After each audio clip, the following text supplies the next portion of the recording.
直15超拡散形態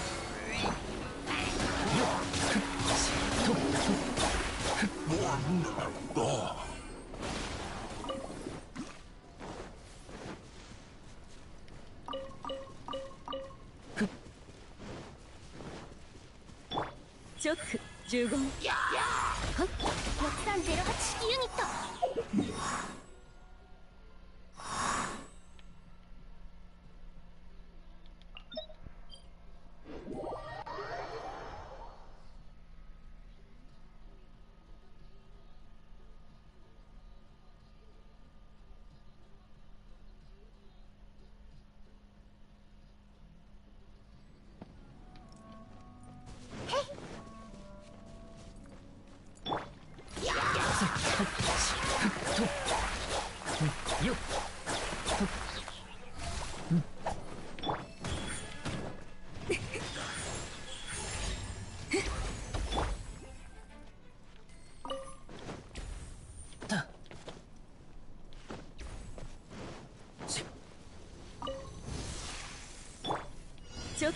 15律令神里流水遊 Oh hi! Welcome to the stream. Yeah, I'm doing very good. How are you? Are you doing fine as well? Also, are you also still playing Genshin?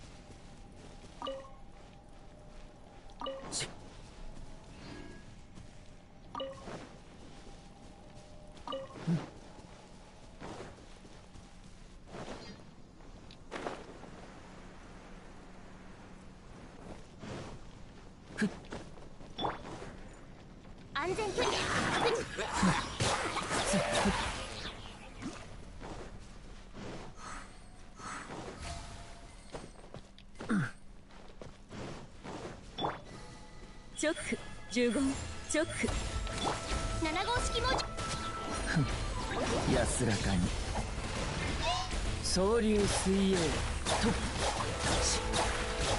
よっせとせと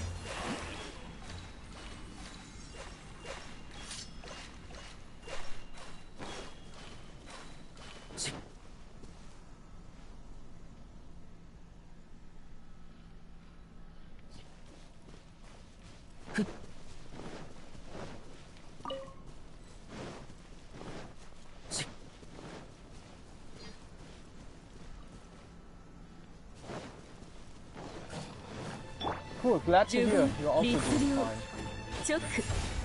吸引テスト開始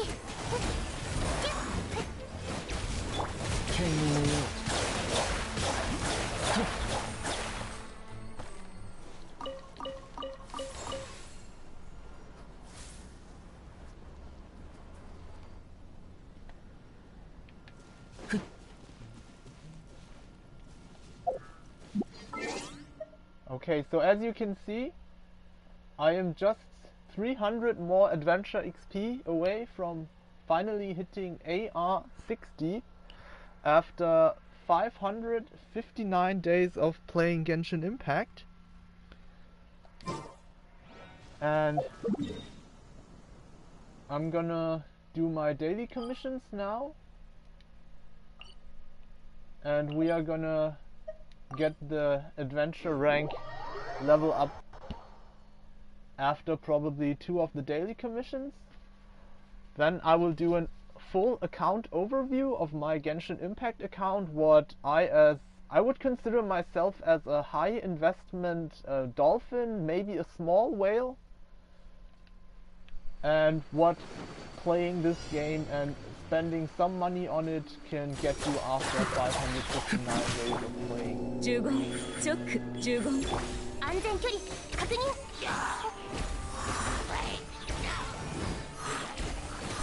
総流水泳せよっ直15直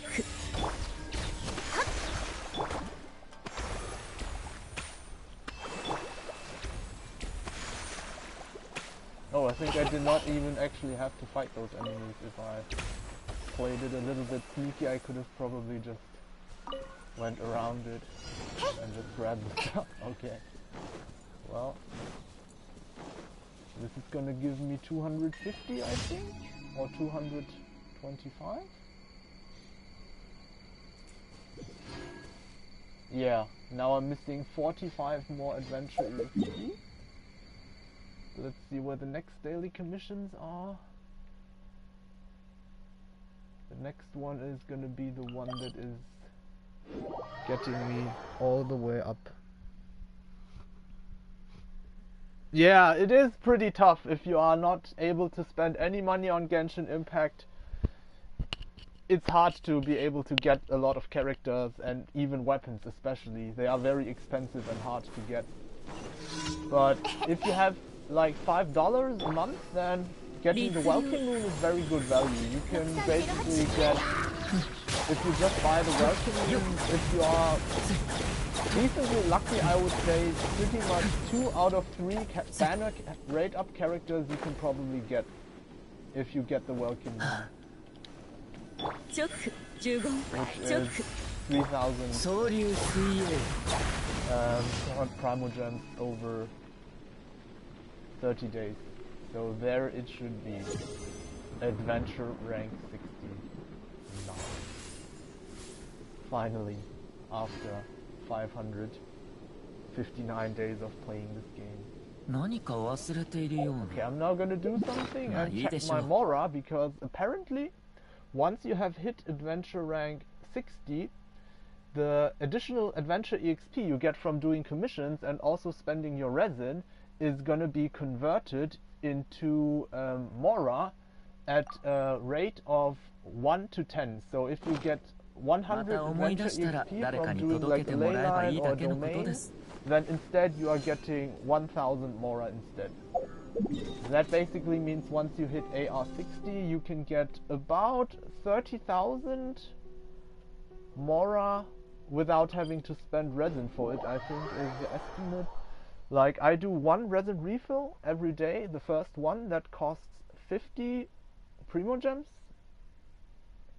And that's why I can get about 3,000 adventure rank EXP every day, which will be around 30,000 Mora. Yo! Oh, they are already talking.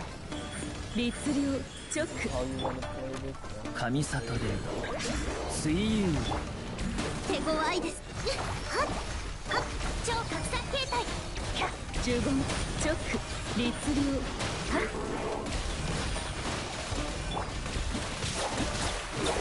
So Soldado, are you still playing Genshin Impact? Who's your favorite character? Or is there any character that you really like and would like to get or have not been able to get yet?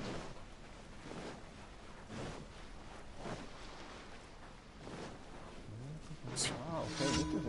Oh, this is a nice game. Quite a lot of give a lot of...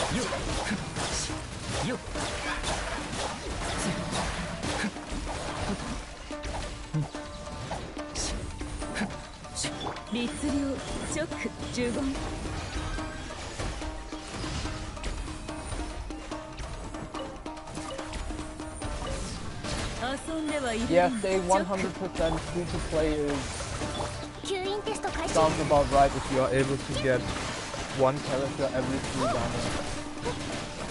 So you have to choose very carefully who you are going to get for your account.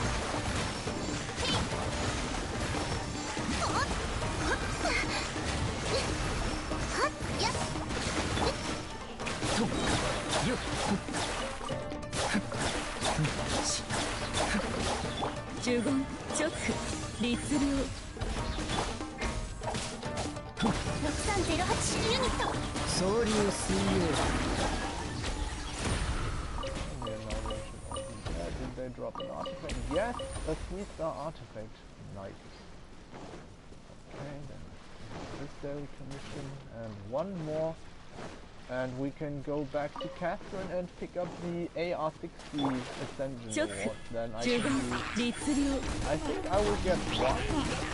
Or maybe it's even 3 standard banner pulls, if I remember correctly, but I'm not expecting to get anything good from those 3 pulls reaching level AR level 60, but we will see. Maybe I will get a little bit lucky. Okay, the last commission is there. Ah, okay, I have to shoot some target dummies, I think.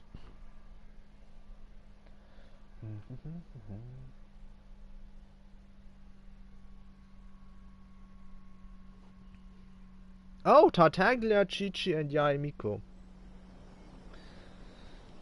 I think Tartaglia and Yaemiko, they can be a very nice combination. It's kind of similar like what I'm doing with Yaemiko and Kamisato Ayato. You can do a lot of electro charge reaction damage if you use those characters together.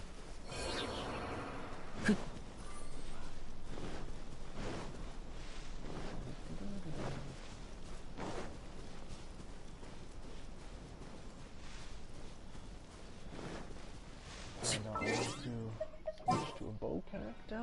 Who am I gonna use? I think I'm gonna go with my very first bow character I got on this account. For some nostalgia. The good old official. Okay, let's talk to this guy.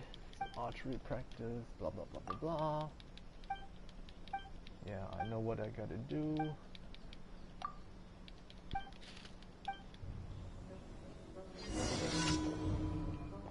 Okay, let's go.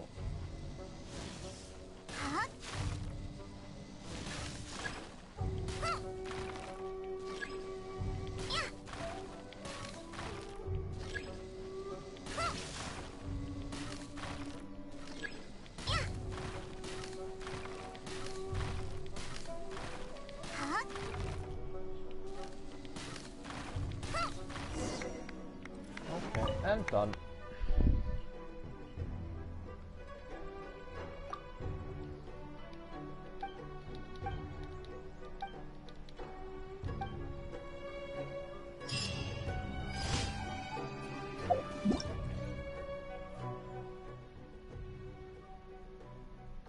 Oh, you even get a tutorial if you reach AR60. Interesting.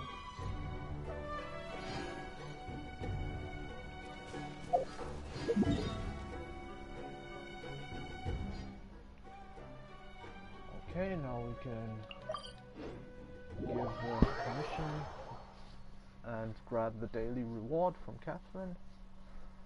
Let's see how much more we will get from that.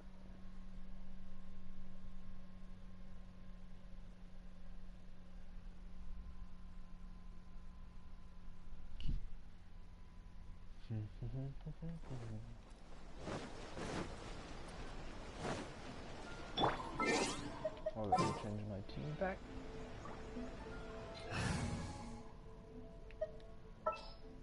Show crows. 私頑張る。星と深淵。無事今日の依頼。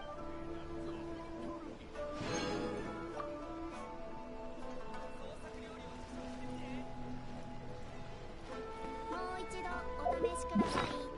How much more do we have now? Okay. 星と深淵。 And claim the adventure rank up reward. Oh yes, it was actually 3 standard banner pulls. So let's oh, and 150 and oh, okay, even 2 fragile. Nice. I did not check it in advance actually. Where are we gonna do the pulls? I think let's go to the Sakura tree. Ideally, if I get really lucky, I would like to get another Kea constellation or Lisa constellation, but the chances are very low. But let's hope for the best, if we can get it. Otherwise I'll have to wait a few more days until the Star Glitter shop resets on May 1st, and then I can finally get the C6 Lisa, which will be very nice, from the Star Glitter exchange shop. Yeah.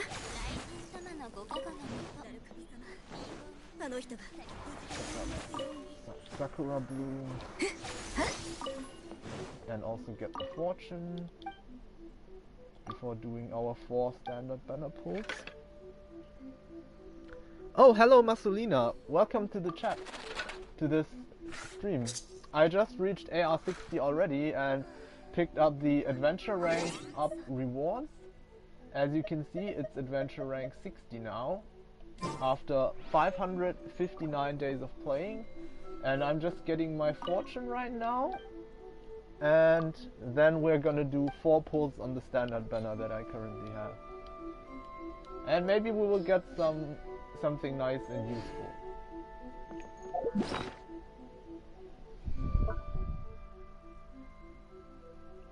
Yeah, Miko, she's not the best 5-star character, but I still like her. She's okay.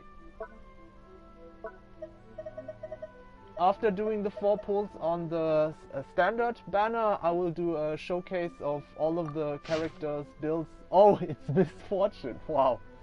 Wow, that is a very, very good omen for the 4 pulls to come. Let's see, get to the Sakura tree with the Miko. Do this, and boom, go to the wishing menu. Okay, we have 4 pulls. Let's check the pity. After AR60, actually the additional adventure rank experience gets converted into Mora. Okay, so my 4-star pity is actually 0, so probably I'm not gonna get anything with just 4 pulls.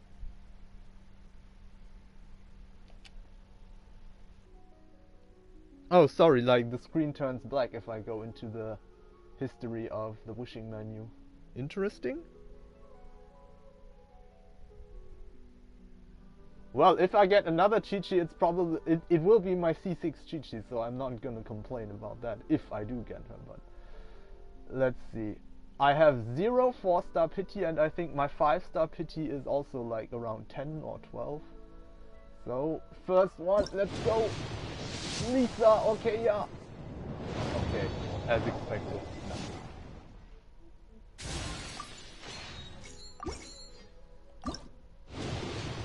Lisa. No.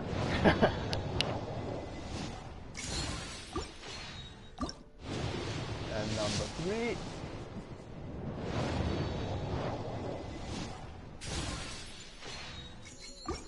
Yeah, so basically once you reach AR60, every day you can get about 30,000 additional Mora without spending resin, just from doing your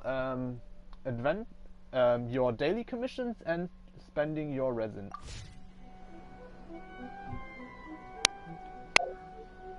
Okay, then that was the 4 pulls. We got nothing, just as expected. I had 0 4-star pity, so now I have 4 pity for the 4-star, and I think like 14 or 15 pity on 5-star, so it's gonna take a while until I get another golden glow from the standard banner.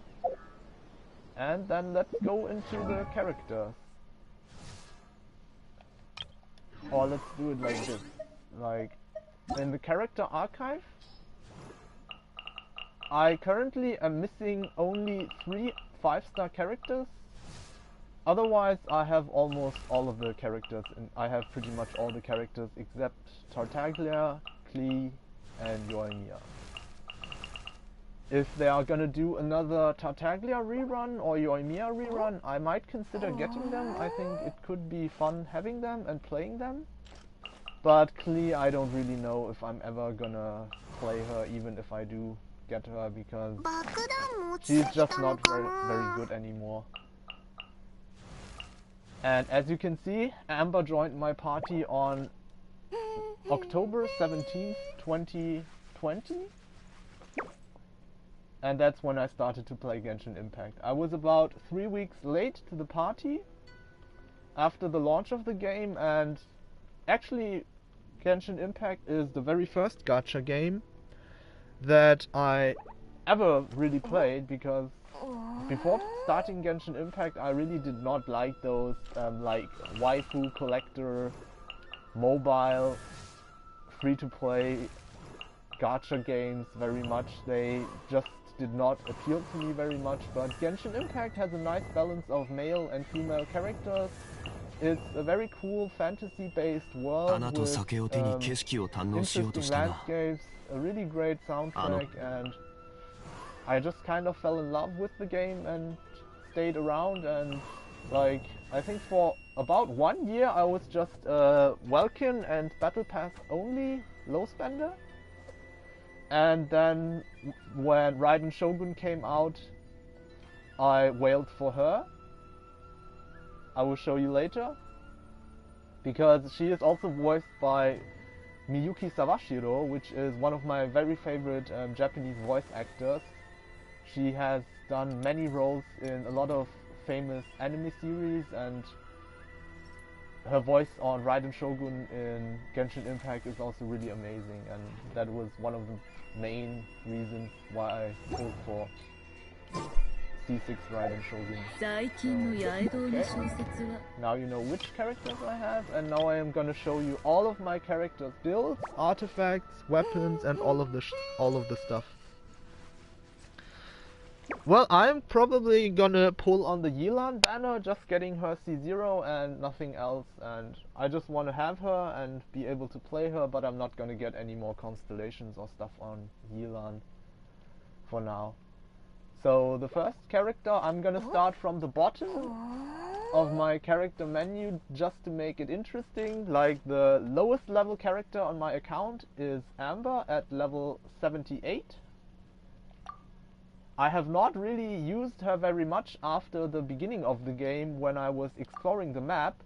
Back then she was really good to like light torches, solve some like riddles and mechanisms to get chests, but eventually I just kind of stopped playing her after the first 2 months. But one day when I have her C6 I might go back to playing her. I've seen some videos and other people using a C6 Amber, and she could do some pretty good damage in those videos, screenshots that I saw.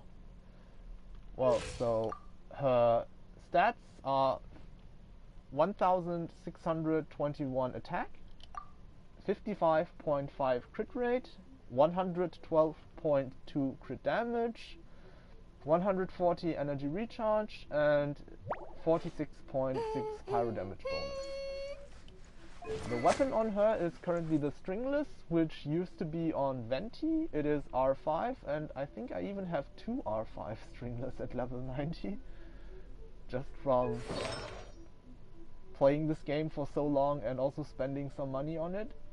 And the artifacts on her are 4 Wanderer's Troop. They're pretty much like leftover pieces, or not the best pieces I have, that are not good enough for Garnier, and so I just kept them, and now Amber also has a 4-piece Wanderer's Troop. Yeah, this is the flower. It is a usable artifact, nothing special, nothing amazing. This is the feather. Also a decent mix, some crit damage, some crit rate, some attack. Yeah, this is my attack stance, which rolled kind of unfortunately. It had potential to become something good, but it low rolled twice into crit rate only, and then 2 times flat attack, and yeah, very unfortunate timepiece. But I think it's only one of 2. No, I have 3. I have 3 double crit timepieces, but I think this one is the worst. Yes, this one is the worst one that I have. Then we have the Pyro Damage Goblet from the Lava Walker set.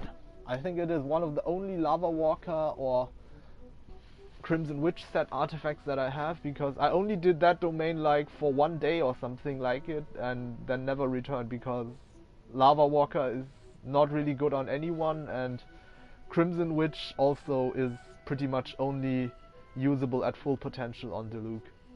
So yeah, this is just one of my copium Pyro Goblets that I'm using on Amber. And her circlet is a Wanderer's Troop crit rate with no additional rolls into the crit damage than the base one, but interestingly 21.4% energy recharge. So Amber can get her burst back really easily since her energy cost is only 40 with 12 seconds cooldown. And yeah, I have Constellation 3 on her. Once I can get Constellation 5, I'm considering to actually playing her, because then her explosive puppet can do some pretty nasty damage. Because as you can see, the C2 makes the manual explosion a lot stronger, and you get another charge of the bunny at C4, so you can put down 2 of them, and if you manually trigger both of them, you can do quite a bit of damage, even with Amber. But that is something for the future that I'm unfortunately not yet able to do. Yeah, talent levels for now are 8, 8, 11 from the Constellation 3. And yeah, that's basically my Amber, which is my lowest level character alongside Jin Yan. And my Jin Yan is like a burst DPS shielder support character, kind of. I haven't really used her much. She has a lot of energy recharge, and the reason why she has so much crit damage but almost no crit rate is because of her Constellation 2, which makes it that the physical damage part of her burst has 100% chance to hit a critical hit. So you don't really need crit rate if you just run her for shielding and her burst. Yeah. And her stats, as you can see, she has very high energy recharge and a physical damage goblet. Yeah. Weapon is a level 80, R5 Favonius Greatsword. Okay, I haven't leveled that up to 90 yet. Probably because it would be a waste of resin. And her artifacts are a mix of 2 Wanderer's Troop, which is kind of pointless on her, but I just had those artifacts lying around, and 2 Shimenawa pieces that I had. Yeah, I think I'm not going to read all of the stats on all artifacts now, I'm just going to show them for a moment, and if there's a really good piece or something special, then I'm going to maybe say a few words about it, but I'm not going to say something about every artifact. Yeah, I think this feather is actually pretty good, but yeah, this one... they're kind of similar, but this one also has 13.4 attack, which is probably the reason why I put this one on Garnier instead. Okay. Yeah, another Copium, Emblem Sands, physical damage bonus Goblet, with a lot of energy recharge. Even more energy recharge. Yeah, my Shin Yan has a lot of energy recharge. Constellation 6. And talents at 8, 11, 11. Next character is Eloy, which everybody who played Genshin Impact, I think it was in 2.0, PlayStation players got her for free in the mail, and one patch later all the PC and mobile player also had the chance to get her for free as well. And I think on Eloy I have a burst support. No, it's also for Wanderer's Troop. Okay. It's the... yeah, her stats, they are usable, nothing really special about it. And the weapon is a Blackcliff Warbow R5, which used to be on Garnier until I got something better for her, which you will see later. And yeah, Wanderer's Troop, Flower, Feather. Oh, okay, yeah. I think I plan to use Eloy as like a melt, burst, support DPS, since her burst has low energy cost, 12-second cooldown, and a very high multiplier. If you can melt it, I think she can do somewhere around 400 to 500 K damage in the right rotation. But I have not really come to doing that yet, because her talents, as you will see in a second, are not at the point yet where I would like to have them and would consider playing her. Yeah, a very copium cryo damage bonus Goblet. Oh my god. but it is Wanderer's Troop, so I'm just keeping it in case I want to use another really good off-piece set on my Garnier. So I just need to have a Wanderer's Troop cryo damage bonus Goblet. So I'm still keeping this one even though it is really bad. And a hat, a circlet with crit rate, some energy recharge and attack. Yeah, that was my Elo. Okay, starting with Yanfei. All of my other characters are have the final ascension and are over level 80. So Yanfei is a character that I have also already used in Spiral Abyss to clear it the floor 12 9 stars. In a national team comp, she's quite strong as the main DPS in combination with Xingqiu, Shangling and Bennett.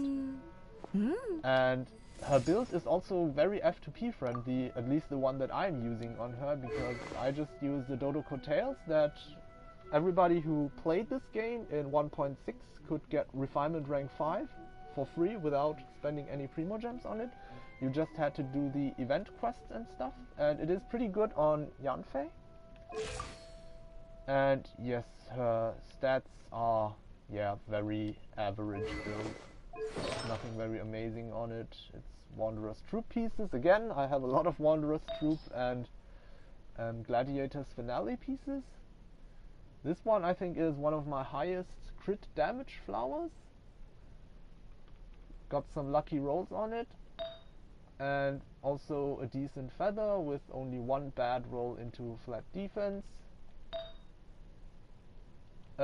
Decent Sans that unfortunately has a low crit, but very good for elemental reactions with the 54 elemental mastery and some energy recharge, so no wasted stats, but low crit value. The pyro damage bonus Goblet is also not amazing or anything really good or special, but for now it's good enough on Yanfei. She is not my favorite character design wise anyways, and she is fun to play because she has some similar kit design parts as Ningguang, which is one of my favorite characters, or probably, yeah, I would say my favorite character, as my name card and all like my profile picture on my account would suggest. And her circlet is quite a decent one with 3 low crit damage rolls, but it's still 3 crit damage rolls and also 3 attack rolls. Yeah, did not go into HP percent or defense at all. Not the best hat, but a decent one. Her constellation is 6,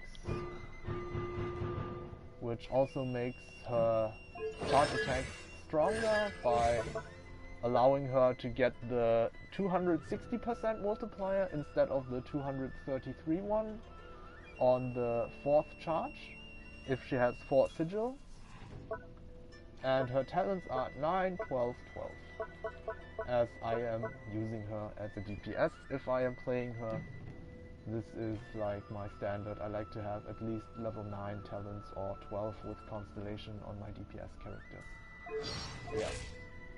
Next we have another Pyro character, Thoma, and he is being used as a Pyro Shielder support for my Utau teams to be able to swirl Pyro on the enemy with my Anemo support, and with almost 30,000 max HP, as you can see, he is a shielder, since his shield scales with his maximum HP.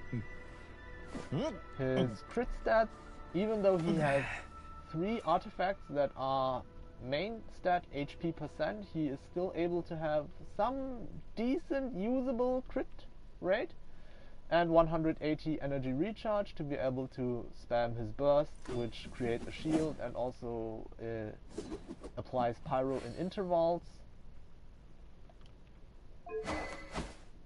His weapon is Favonius Lance R5, level 90, which gives energy recharge, which is very nice on the support character. And artifact sets is 4 Noblesse and 1 Wanderer's Troop off-piece flower to be able to buff the team with more attack every time he uses his burst. You will see a lot more characters with a 4-piece noblesse, since that is basically what I use all of my trash gold artifacts to convert into and the crafting table. So I have a lot of noblesse pieces that have quite good stats, and I'm using it as my standard support character artifact set basically. Yes, a decent flower. Feather is also not bad with 22 energy recharge for support, very very nice.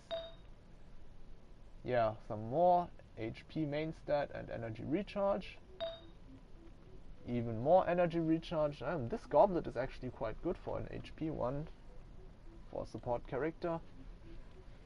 But yeah, the crit rolls are really really nice, and if that was an elemental damage goblet it would be really amazing, but it is not, unfortunately. That's just how it is sometimes.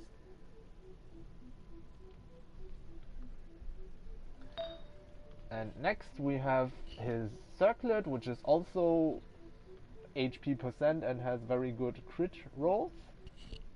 Overall, I think it is going to be very very hard, if at all possible, to improve further on Thomas' artifacts at this point.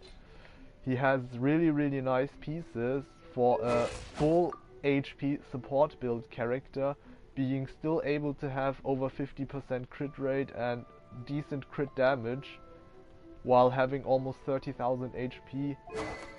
Yeah, I don't really know how I'm gonna improve a lot on that.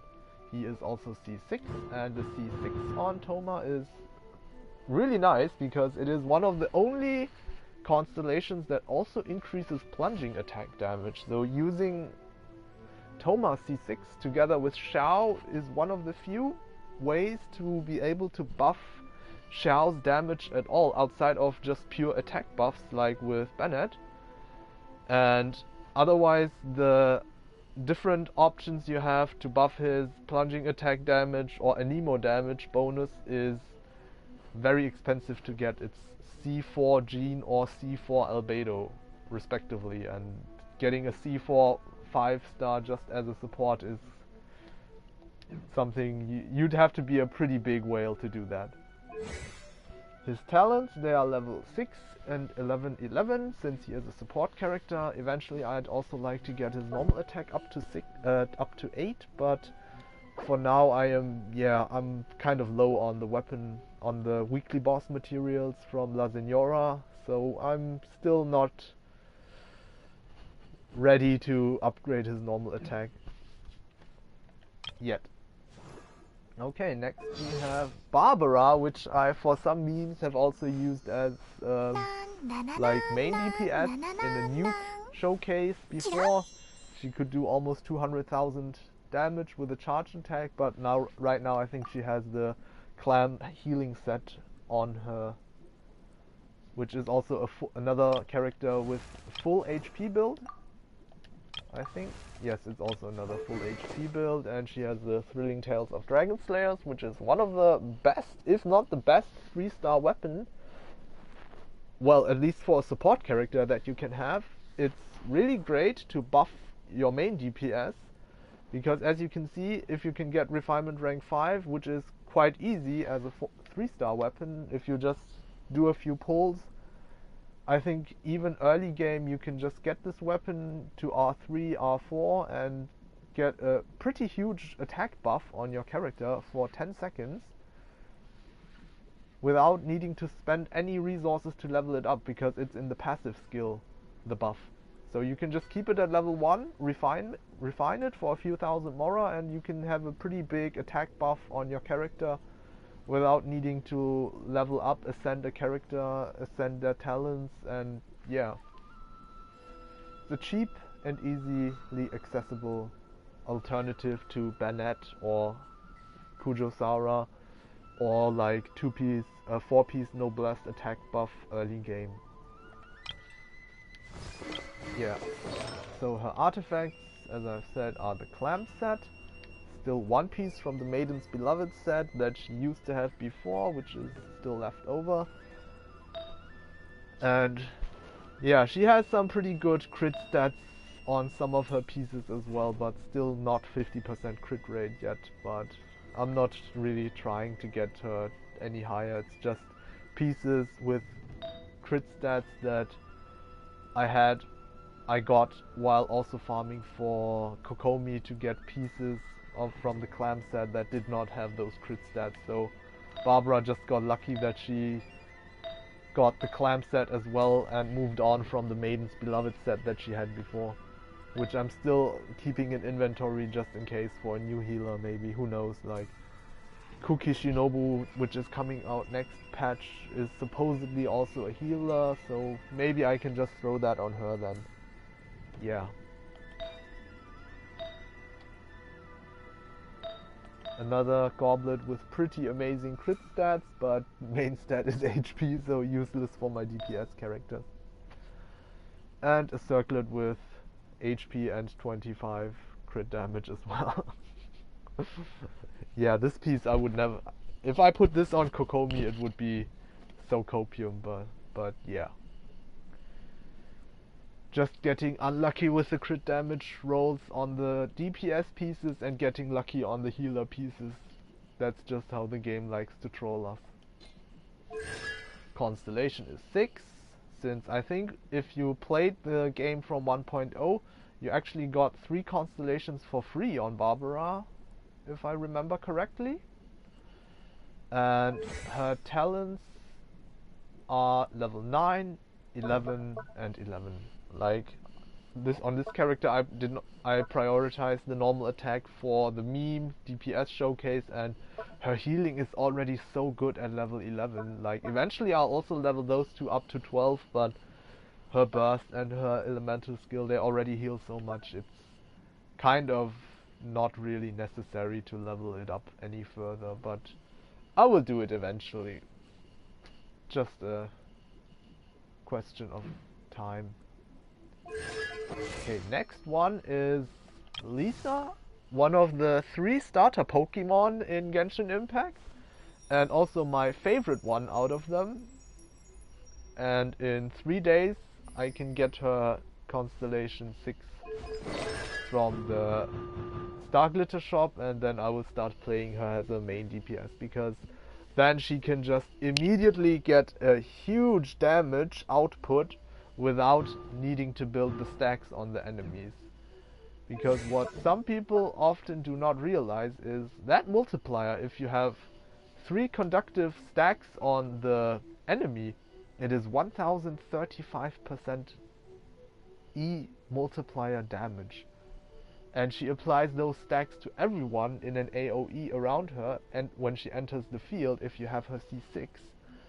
And my damage record with Lisa in Sarah, Kazuha and Bennett comp has been 306,000 electro damage.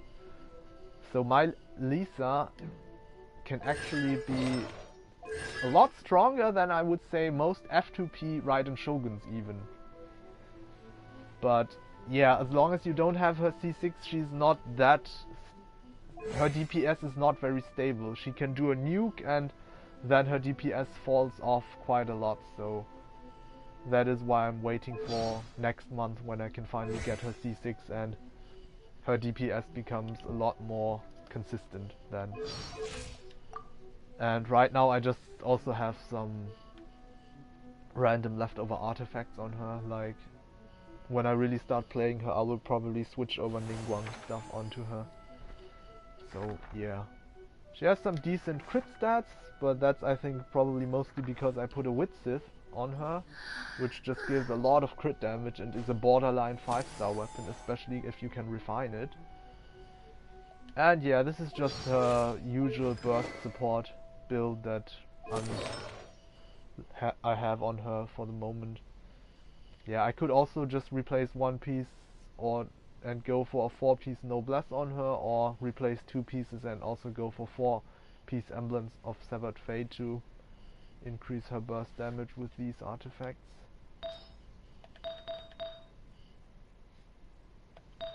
Yeah, nothing amazing artifact wise, but just some usable leftover artifacts that I did not trash.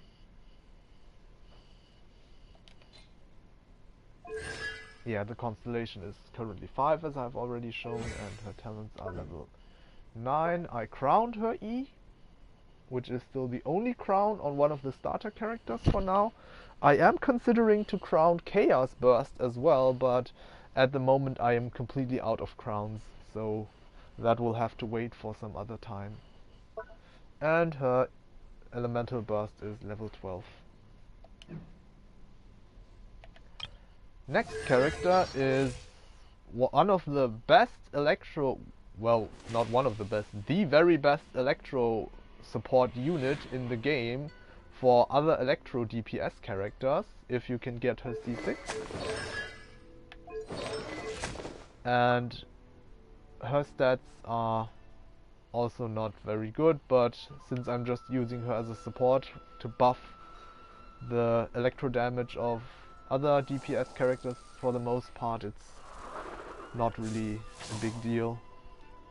She is also on a 4-piece Emblem of Severed Fate and has the Battle Pass bow, the Viridescent Hunt R1 on her, just for some more balanced crit values on her build, and her artifacts are pretty much like my worst Emblem of Severed Fate set is on Sarah, I think. She has the lowest crit value pieces for my emblem set pieces of any character, yeah. This electro damage goblet does not have any crit at all, but at least it has some attack and energy recharge, so I still kept it. But I'm not using it on Raiden or Beidou. Yeah, and also a crit damage circlet with some usable stats, but nothing really special. Constellation 6, and the talents are level 8, 12 and 12. Her burst actually is also does some pretty good damage if you do like the nuke rotation with Kazuha Bennett. She also gets she gets all of their buffs as well, and she can, I think my record for her burst initial Titan Breaker hit with the 820% multiplier was 120,000, so it's not nothing, but compared to like Raiden Shogun, who can hit around 700 to 1 million at C6, that at C3 even, that is just peanuts, but it's still nice to have. It's a lot more damage than Toma is outputting with his burst over time, if you make a comparison or with another Inazuma 4-star character that was not released too long ago. Yeah, next we have Goro, who is also level 81. He is a Geo support unit and also one of the only 4-stars that I do not have C6 yet.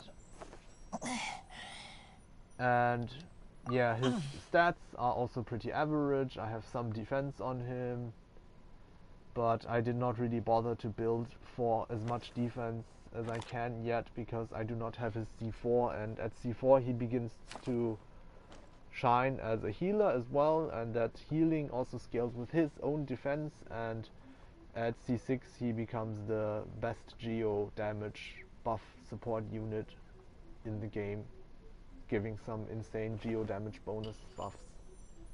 Well, crit damage bonus buffs for Geo characters. And yeah, right now I'm still just using him as a burst support with a lot of energy recharge, some crit, because he's using the Favonius Warbow to proc the passive. It's good to have some crit rate on him as well. And his artifacts are, I think, my second worst Emblem of Severed Fate set. Yeah, well, this flower is not really too bad, I would say. Like, all of the substats are usable for Goro. The feather, well, yeah, the feather is not really good. This defense set is pretty decent. The Geo damage bonus goblet is also very copium with 74 flat defense. I'm probably gonna trash this one as soon as I get another Emblem of Severed Fate Geo damage bonus goblet that's better. like has maybe 1 crit stat even. And the off piece is a crit rate circlet from the Gladiator set with a lot of defense percent on it. It's 27.7, I think. Yeah, 2 rolls into energy recharge and 3 rolls into defense percent, and they were also high percentage rolls. Yeah.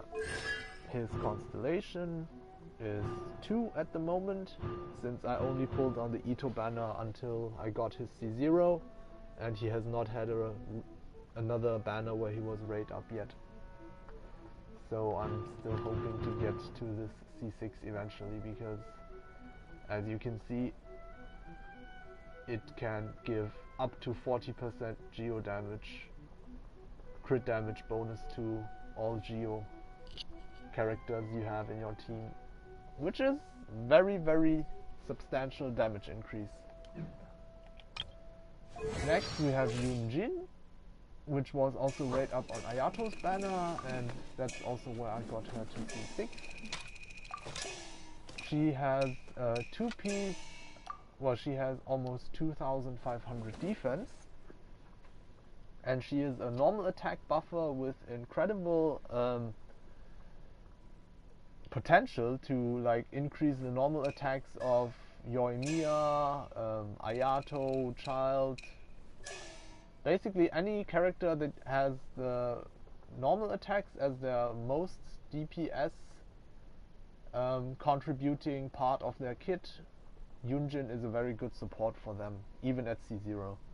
At C6 she becomes really amazing because she also gives a normal attack speed increase by 12%, and there are not many constellations or mechanics in the game that give attack speed increase. Like another example would be C2 Gene, but C2 Gene is a lot harder to get than getting C6 on a 4-star character, I would say. So this is a very nice constellation. Her weapon is the prototype Star Glitter for the energy recharge. Artifacts are 2 Husk of Opulent Dreams and 2 Emblem of Severed Fate for even more energy recharge. So the 2 stats that I focused on my Yoon Jin are defense and energy recharge to get a high buff and also have her burst available as often and as soon as possible so she can give the buff. Yeah. Constellation is C6. Talents are level 6, 9 and 12.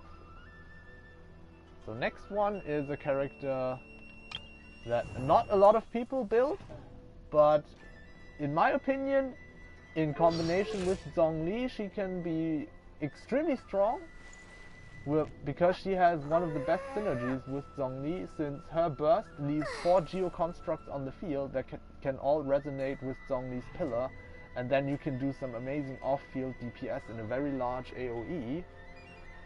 And also her elemental skill can create further quite big Geo constructs that can block attacks, shield your character, and also prevent like the enemies to like damage the monolith in the current Spiral Abyss floor 11-1. You can use those to obstruct the enemy's attacks from hitting the monolith and it taking damage. And yeah, my attributes are like this, but that is mostly because of the weapon, which actually gives her another 28% crit rate when her HP is above 90%. The Harbinger of Dawn is also one of the best 3-star weapons in the game that you can have. If you have a strong shielder and there are no enemies that cause corrosion, like the Rift Hounds and the Pyro Abyss Lecter, then staying above 90% HP if you have Zhongli is very, very easy, and you can basically always have these insane crit stats on your character, because this weapon gives almost 100 crit value. No, it gives more than 100 crit value. It is 104.9 crit value that you can get with this weapon. No, 102.9. 56 plus 46.9. Yeah, it is over 100 crit value on a 3-star weapon. The base attack is unfortunate, but you can compensate with that with a character like Banat or Kujosara, which can buff the attack on the team and then just get the best of both worlds with the high crit value and also huge attack. Like the highest burst damage I have done with my Traveler is 55k per tick, and her burst has 4 ticks, so it is 220,000 damage with an elemental burst of cost that is only 60 and 15-second cooldown, which is potentially even more than a C0 Zhongli can do, even with Staff of Homa. And in comparison, Traveler only has a 3-star weapon right now. Yeah. So artifacts, we have another 4-piece Noblesse set.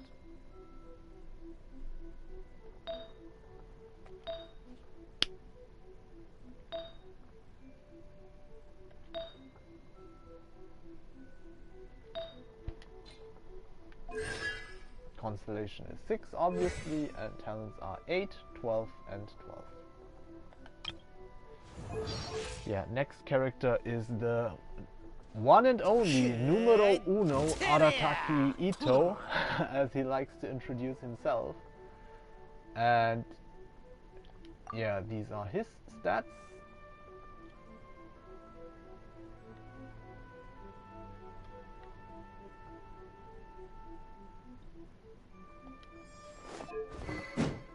He has an R4 Serpent Spine as weapon. Only one more patch and I will finally be able to have an R5 Serpent Spine, which is one of the best battle 4-star weapons in the entire game, since you do not lose the stacks that the passive of the skill builds, which is kind of crazy because there are 5-star weapons that lose their damage buff stacks when you switch them off field, and this 4-star battle pass weapon that you do not have to go through the gacha to get actually can keep its stacks, but unfortunately you have to spend some money to be able to get it, but it is not an unlimited money trap like the 5-star weapons where you do not know if you will get it or how much you have to spend to get it.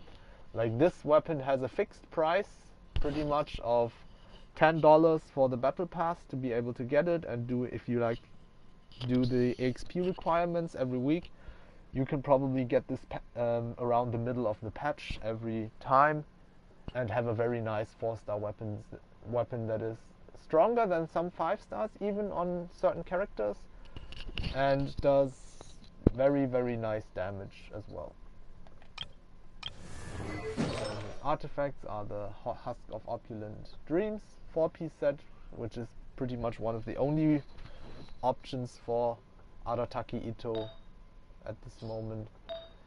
And this is his flower, which rolled almost exclusively into crit damage, luckily, only once into HP percent.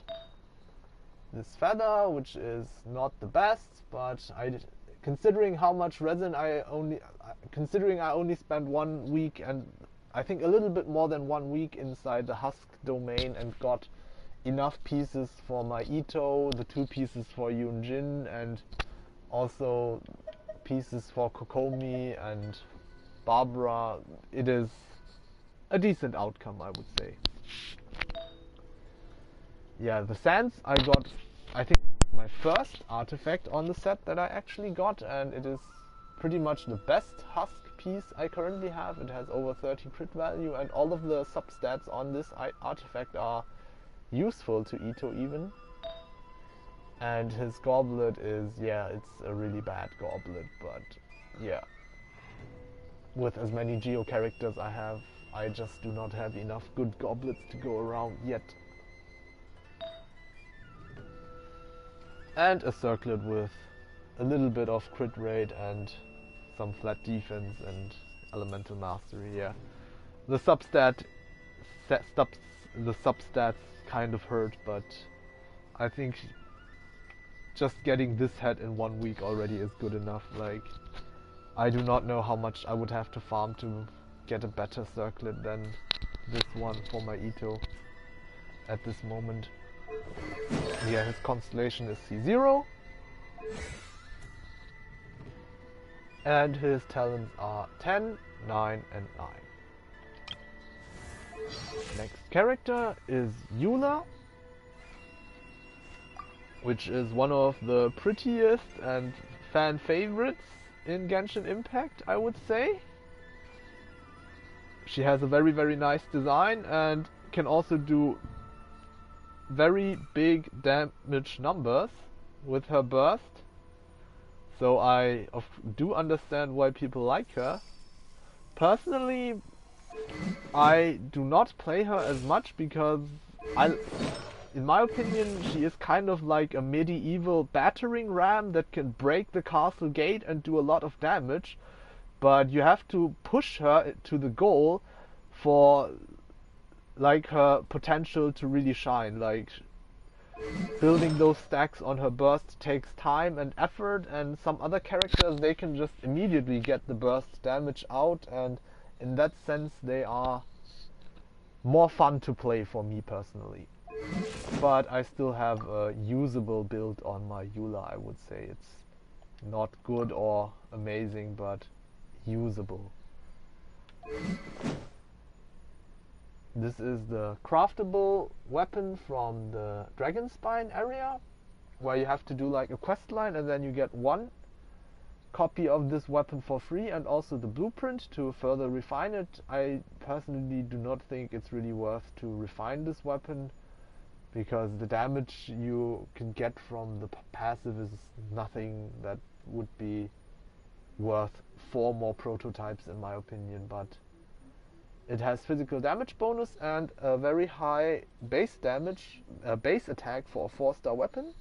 565 is on the higher end of the spectrum that the base attack of 4-star weapons can go. And her artifacts are 2 Bloodstained and 2 Noblesse for physical damage bonus and elemental burst. Let me just check what her physical damage bonus is. Should be something around, yeah, it's 117.8%. And her artifacts are like this.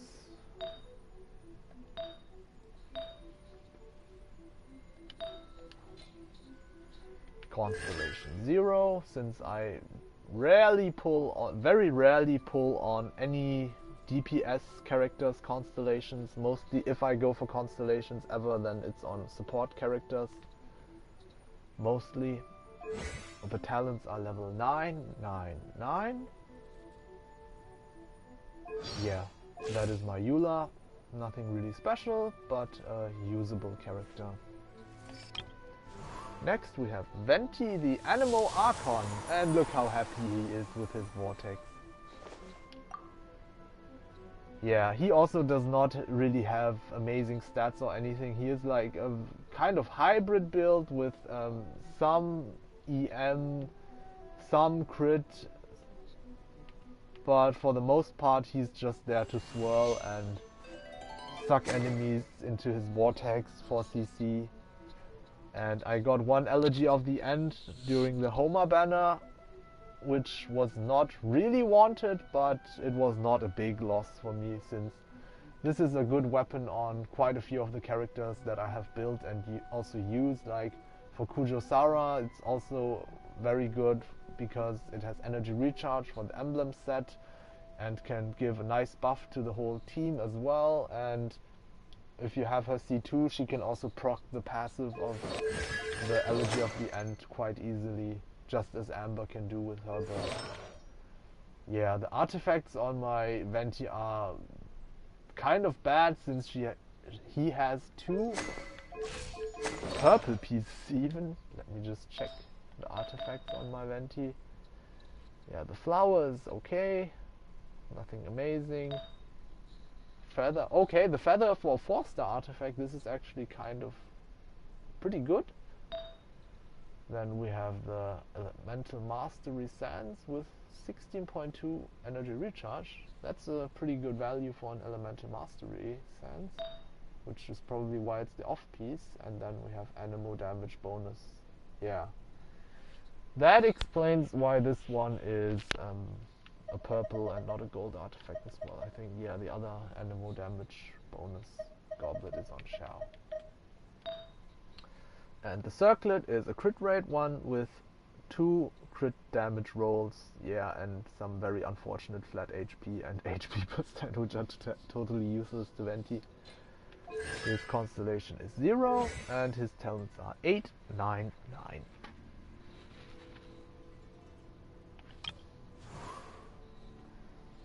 So next character is another animal character, our small and beloved ninja from the Shumatsuban, Sayu, who is always so sleepy, and I can kind of relate to her every time when she wants to slack off at work and just go to sleep some more. Yeah. She is also on a kind of hybrid build with some elemental mastery, some crit, and some energy recharge. Basically also just the artifacts that from the iridescent set that I had left over after putting a full EM and full EM viridescent set on Kazuha and Sucrose. She got some of the stuff that was left over from that. Yeah, her weapon is the Sacrificial Greatsword for energy recharge, and the passive that she can like use her elemental skill, which is one of the best movement skills in the game, since you can roll without using stamina and hold the roll for quite some time and move faster than even running with her rolling, which is just really, really good for exploration and trying to go around the map fast and without wasting your stamina and having to wait for it to recharge. Yeah, these are her artifacts. This is a nice... Yeah. This is a nice flower. Okay. Another purple piece. Animal damage goblet. Support animal damage goblet. And the attack circlet, since her healing, just like Jean's as well, and Chichi's, scales off her attack. That is why I have an attack percent circlet on her. Constellation is 6. Talents are 8, 12, 12. Next we have Shangling, probably the strongest pyro DPS, unless you have Utau with Constellation. It's fishing to get this weapon, but you can get it for free. And then you have an extremely strong character if you pair it together with Xingqiu, with a so-called national team comp, which is one of the staples many people go to nowadays because it's just easily available to everybody and just does a huge amount of damage. Her stats are 48.2, which gets 48.2 crit rate, which gets 12% more crit rate from the catch for her burst damage. So her burst has a 60% chance to get a critical hit, and she has 150 crit damage, 1500 attack, and the elemental mastery is 222.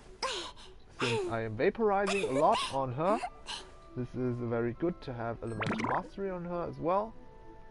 And her energy recharge is 186.7, and a pyro damage bonus goblet on her.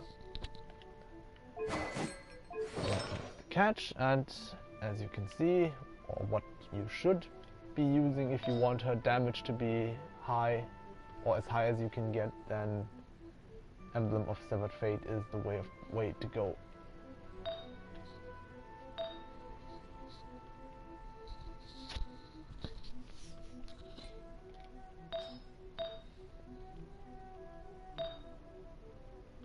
Yeah, my Shangling has some decent pieces. It's not amazing or anything, but it's pretty decent pieces that she has. also Constellation 6. And the talents are level 9, 12 and 13. So next up is our captain of the cavalry unit of the Knights of Favonius, Kaya, and these are his stats. Also nothing really amazing, just a very basic build. I use some different artifacts and the Primordial Jade Cutter on him if I want to use him as a Cryo main DPS in a freeze comp with Shenhe, Kokomi and Chong Yoon, which is also a very nice team. And his weapon right now is the Favonius Sword, R5, because this one works well with the Emblem of Severed Fate if you are using him as a burst support, and if you use him as a burst support you can use Emblem of Severed Fate set on Kaya as well. His burst is really nice against like the Hydro Abyss Heralds, since you can freeze them and it ticks really fast and lasts for quite a long time as well.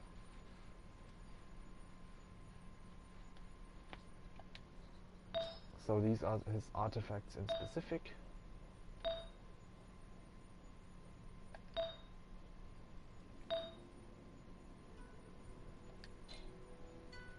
His constellation is C3. Talents are level 9, 12 and 9.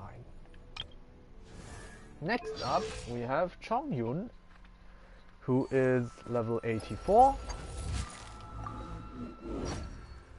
Also his crit stats are nothing amazing or anything special yet. I am just using him as a burst support and cryo buffer in cryo infusion for cryo main DPS Kaya or Rosaria if I want to play them as a cryo main DPS. And Chong Yoon also works really well in combination with Shenhe, since his E and burst together are exactly 5 hits and you can unload all 5 cryo damage increasing stacks from Shenhe's E tap. With Chong Yoon, if you just quick swap him in, put down his E, put down his Q, and then you can just move on to the next character, like Kaya or Rosaria if you're using them as a cryo main DPS, and have all of the infusion and buff from Shenhe and Chong Yoon both.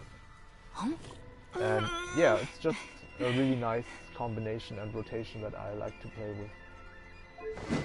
His weapon is the Luxurious Sea Lord, but in a few days, once I have leveled up this nice lemon popsicle for him, then he will not have to lick on this blue mini-sized popsicle anymore and he can have this popsicle instead. Yeah. I will show you the reason why I have this later. But I just got it yesterday. Okay, the Luxurious Sea Lord is his current weapon and his artifacts are 3 gladiators and 2 noblesse.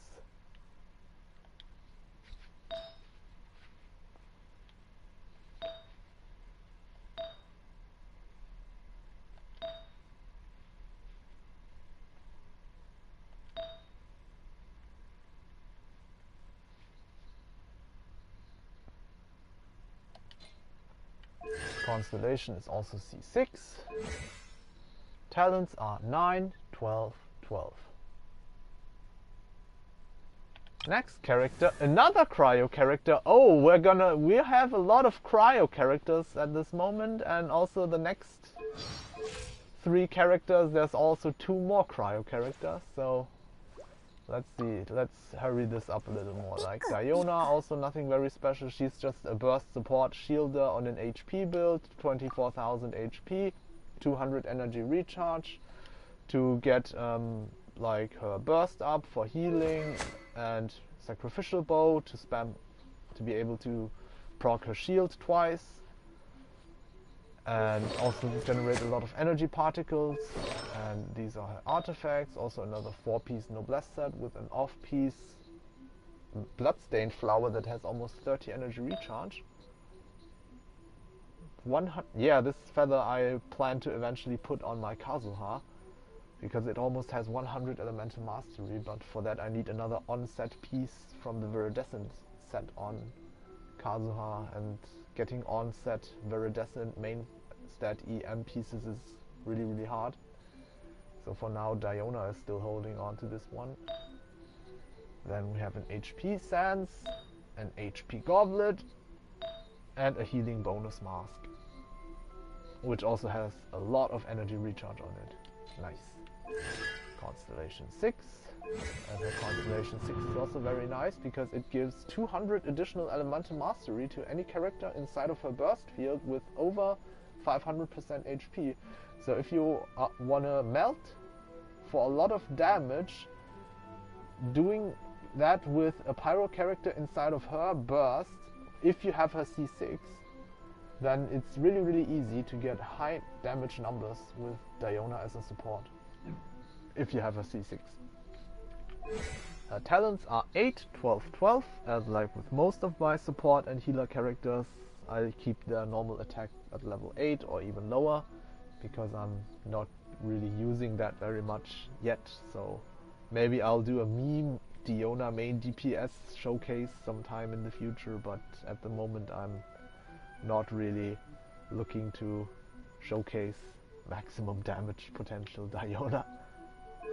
Okay, the next character is a real fan favorite and character that has accompanied most travelers from day one, since if you pull on the beginner banner, you are guaranteed to get her within the first 10 pulls, so pretty much a lot of people use her from day one, and some people to this day still swear by Noelle, and she's just our favorite maid of the Knights of Favonius. And I've also come to appreciate her very versatile kit, even if she is not the best at it, at specialized stuff. She is a jack of all trades, in a sense. Like, she can shield, she can do AoE, very consistent AoE DPS, heal, and yeah, just an overall very solid character. If you are able to get her C6 and F2P friendly, with the White Blind being one of her best options at R5,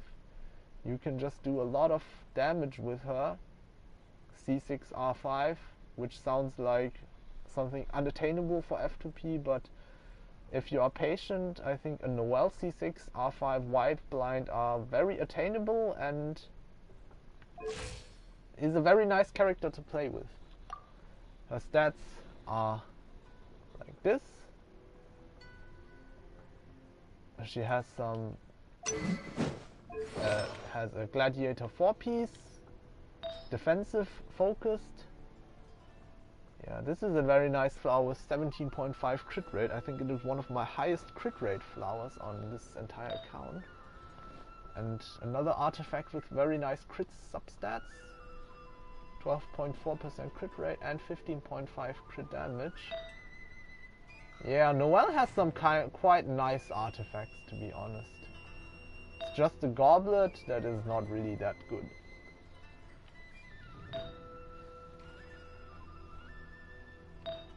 And yeah, overall pretty solid artifacts on my Noelle. C6, and talents are 9, 12 and 12, since I am using her as a DPS if I do play her. So her normal attack got the level 9 treatment. Okay, next one is Chichi, which is, I think, the second 5-star character that I got, because I think I got the look on the second 10 pull of the beginner banner at the start of the game, and Chichi was then later from my standard banner Pity, or I think maybe even event banner, I am not sure. Well, I just know that the second 5-star character I got in Genshin Impact was Chichi, and I still think she is, personality-wise, from her backstory and how her character is shown in the game. She's just a very cute and kind of unfortunate and tragic character as well.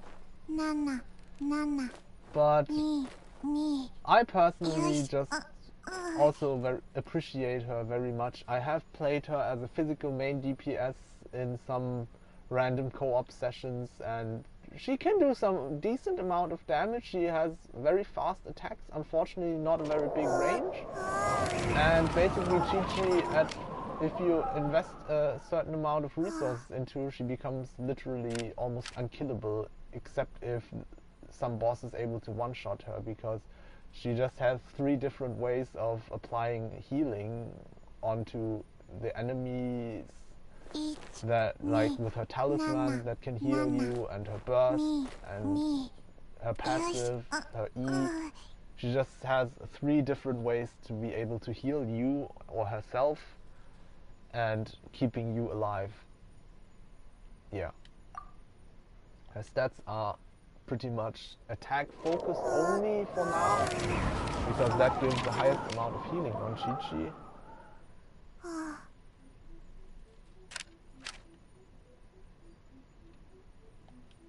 Yeah, she has an Aquila Favonia, and her artifacts are 5-piece gladiator for now.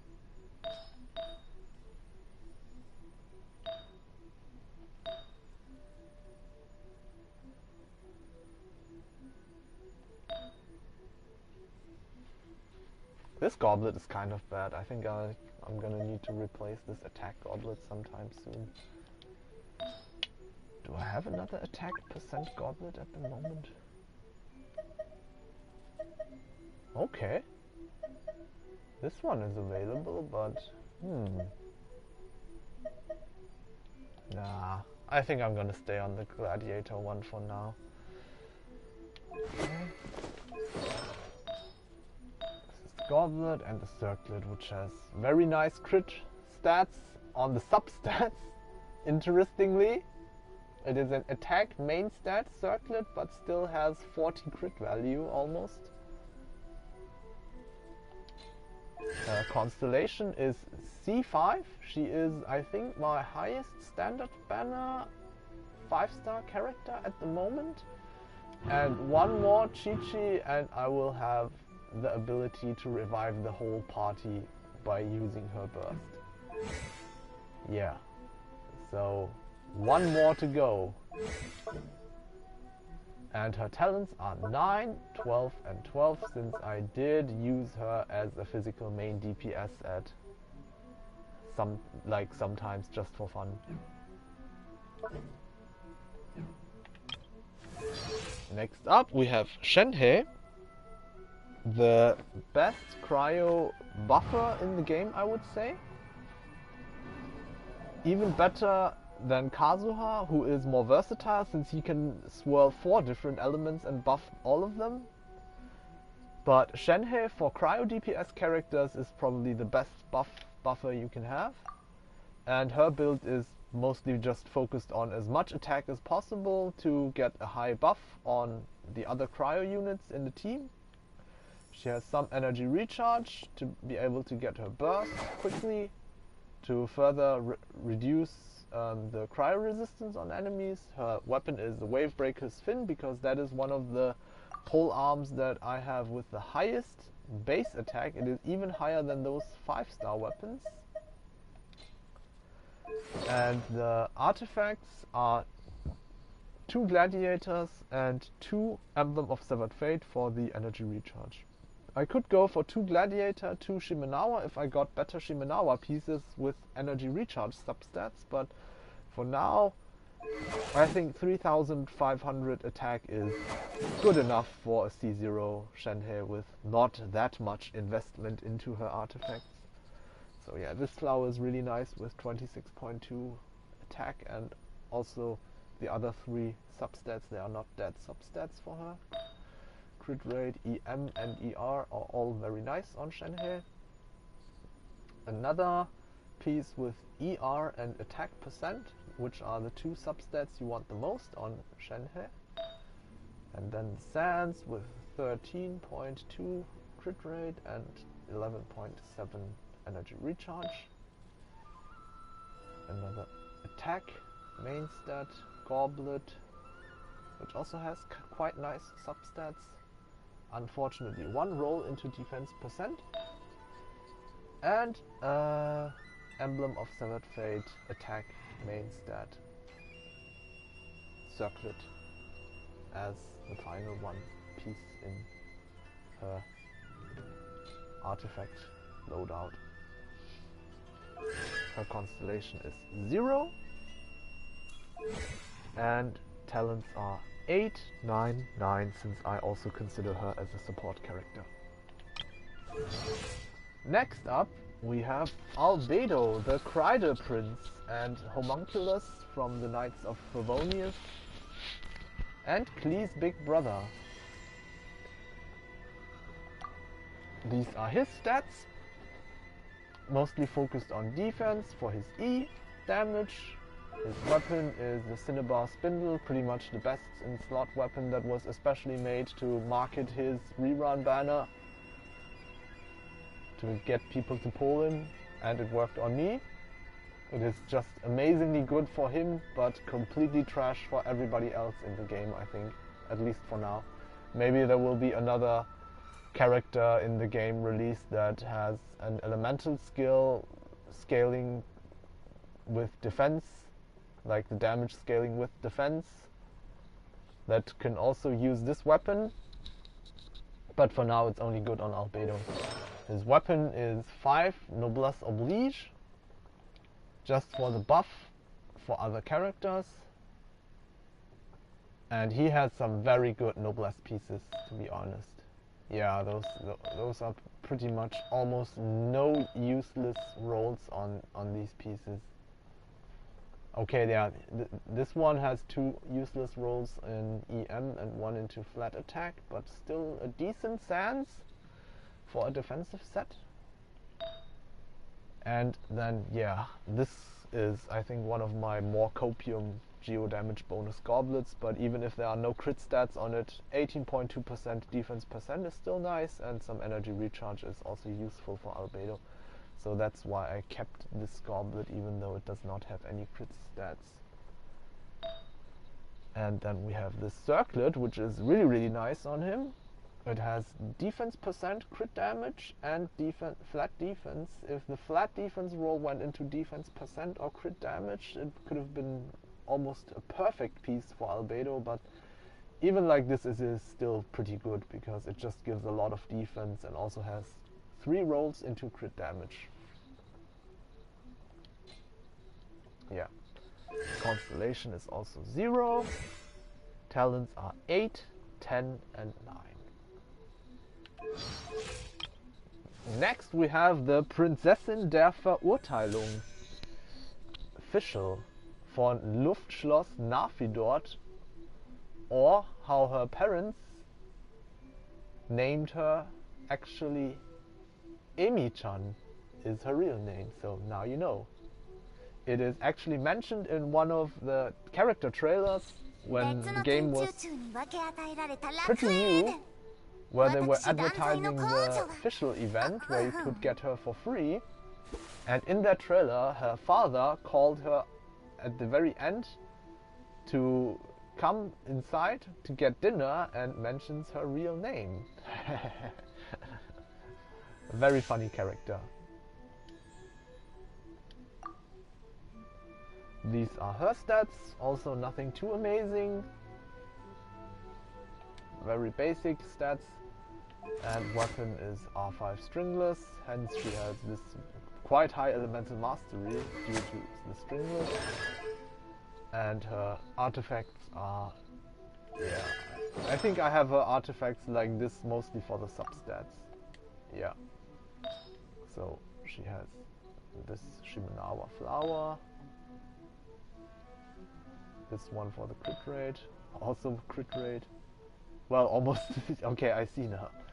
She has a lot of crit rate substats, but almost no crit damage on. Yeah, no crit damage on 3 pieces, but a crit damage circlet with a lot of attack percent on it as well. So, yeah, that is why she has Okay, yeah. So constellation is also 6. And talents are 9, 13 and 11. Another crown. Next up we have Mona, our astrologist, Mona Megistus. She is a really good buffer and burst support character who can also deal a very decent amount of damage. And her stats are like this. And she also benefits from energy recharge because it is not displayed right now, but normally when she is on field she converts, I think it was 20 or 25%? Yes, it was 20% of her energy recharge gets converted into hydro damage bonus. So having ER on her, and eventually I want to also get an Emblem of Severed Fate set for Mona with a lot of ER, then she would get like double scaling for her burst damage, increase from the emblem set, and her passive would also increase her hydro damage bonus. So in a way she is kind of similar to Raiden Shogun, who also has multiple scalings with energy recharge. So this is very nice. Yeah, so her weapon is the Oathsworn Eye from the event in Enkanomiya a few patches ago. And no, not a few patches ago, just the last patch I think it was.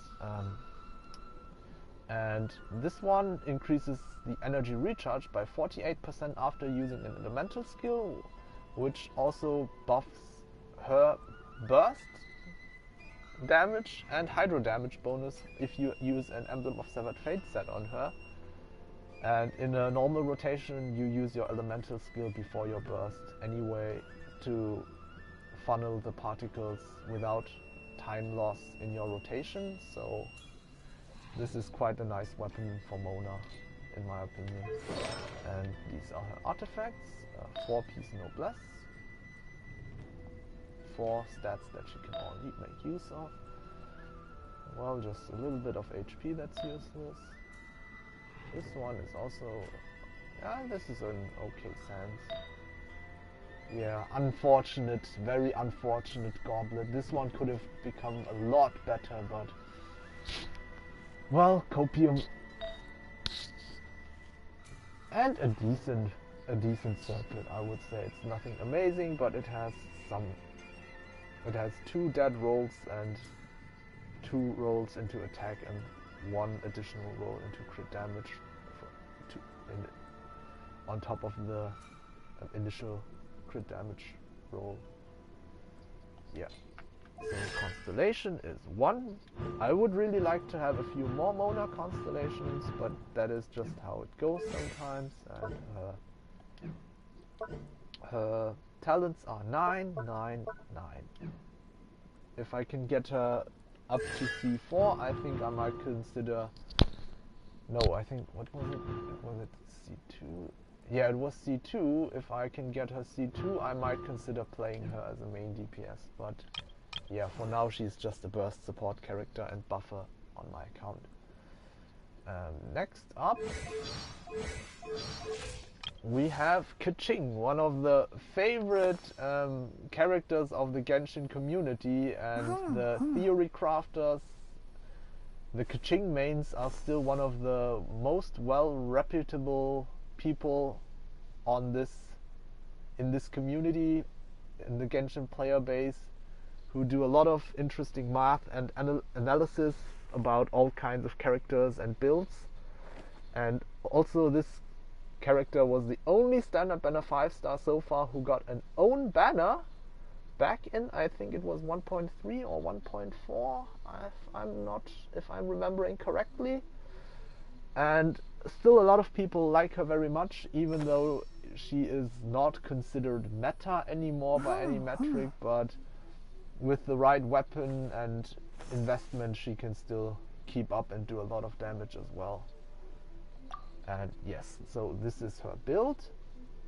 This is one of my characters where the crit values are starting to look a little bit better, because Kaching has crit damage as her secondary ascension stat as well.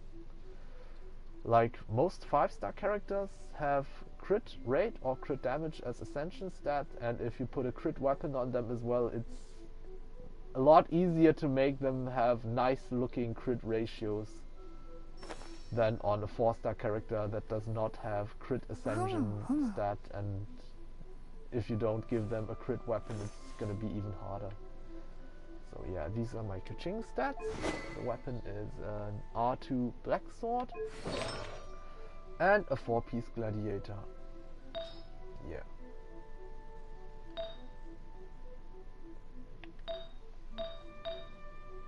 Yeah, no really amazing pieces here. This one is, considering that it has 3 flat stats, it rolled quite well. I think this is 3 high rolls into crit 3 max rolls into crit damage, 3 times 7.8 if I'm right. Yeah. So this kind of turned out nicely. No, it is 2 max rolls and 1 high roll. It is 7 plus 15.5. Yeah. It is 1 high roll and 2 max rolls into crit damage, and this is the crit damage circlet with 3 low rolls into crit rate, I think, yeah. And some energy recharge and 2 unfortunate rolls into flat defense. Okay, her constellation is C4. Her C4 actually gives quite a nice attack increase to herself after triggering an elemental reaction, and her talents are 9, 9 and 12. Next up we have Xiao, who has been rising up in my personal popularity rankings because of the current event, where he is just the jump king, and especially with this Star Glitter Shop weapon, he is incredibly good against those small humanoid or hilichurl mobs, because he can just kill them so quickly and get the full buff from the passive, and then his damage output just skyrockets. It's really an amazing weapon for the current event, and he is a really nice character for the current event as well. His stats are as follows. It is 73.6% crit rate with 218.6 crit damage, 133 energy recharge, and 61.6 animal damage bonus. The weapon is the R5 Blackcliff pole, as shown, and it is a 2 gladiator, 2 viridescent set on him currently. I think this is one of my best gladiator flowers, actually. Also one of my best gladiator feathers on Xiao. He's really getting good treatment from me. And then we have this really nice attack stance. And an animal damage bonus goblet as well. And the off-piece circlet for the energy recharge, for him to be able to get his burst more easily. 22.7% energy recharge on the off-piece circlet. Constellation is 0 and talents are 10, 9, 9.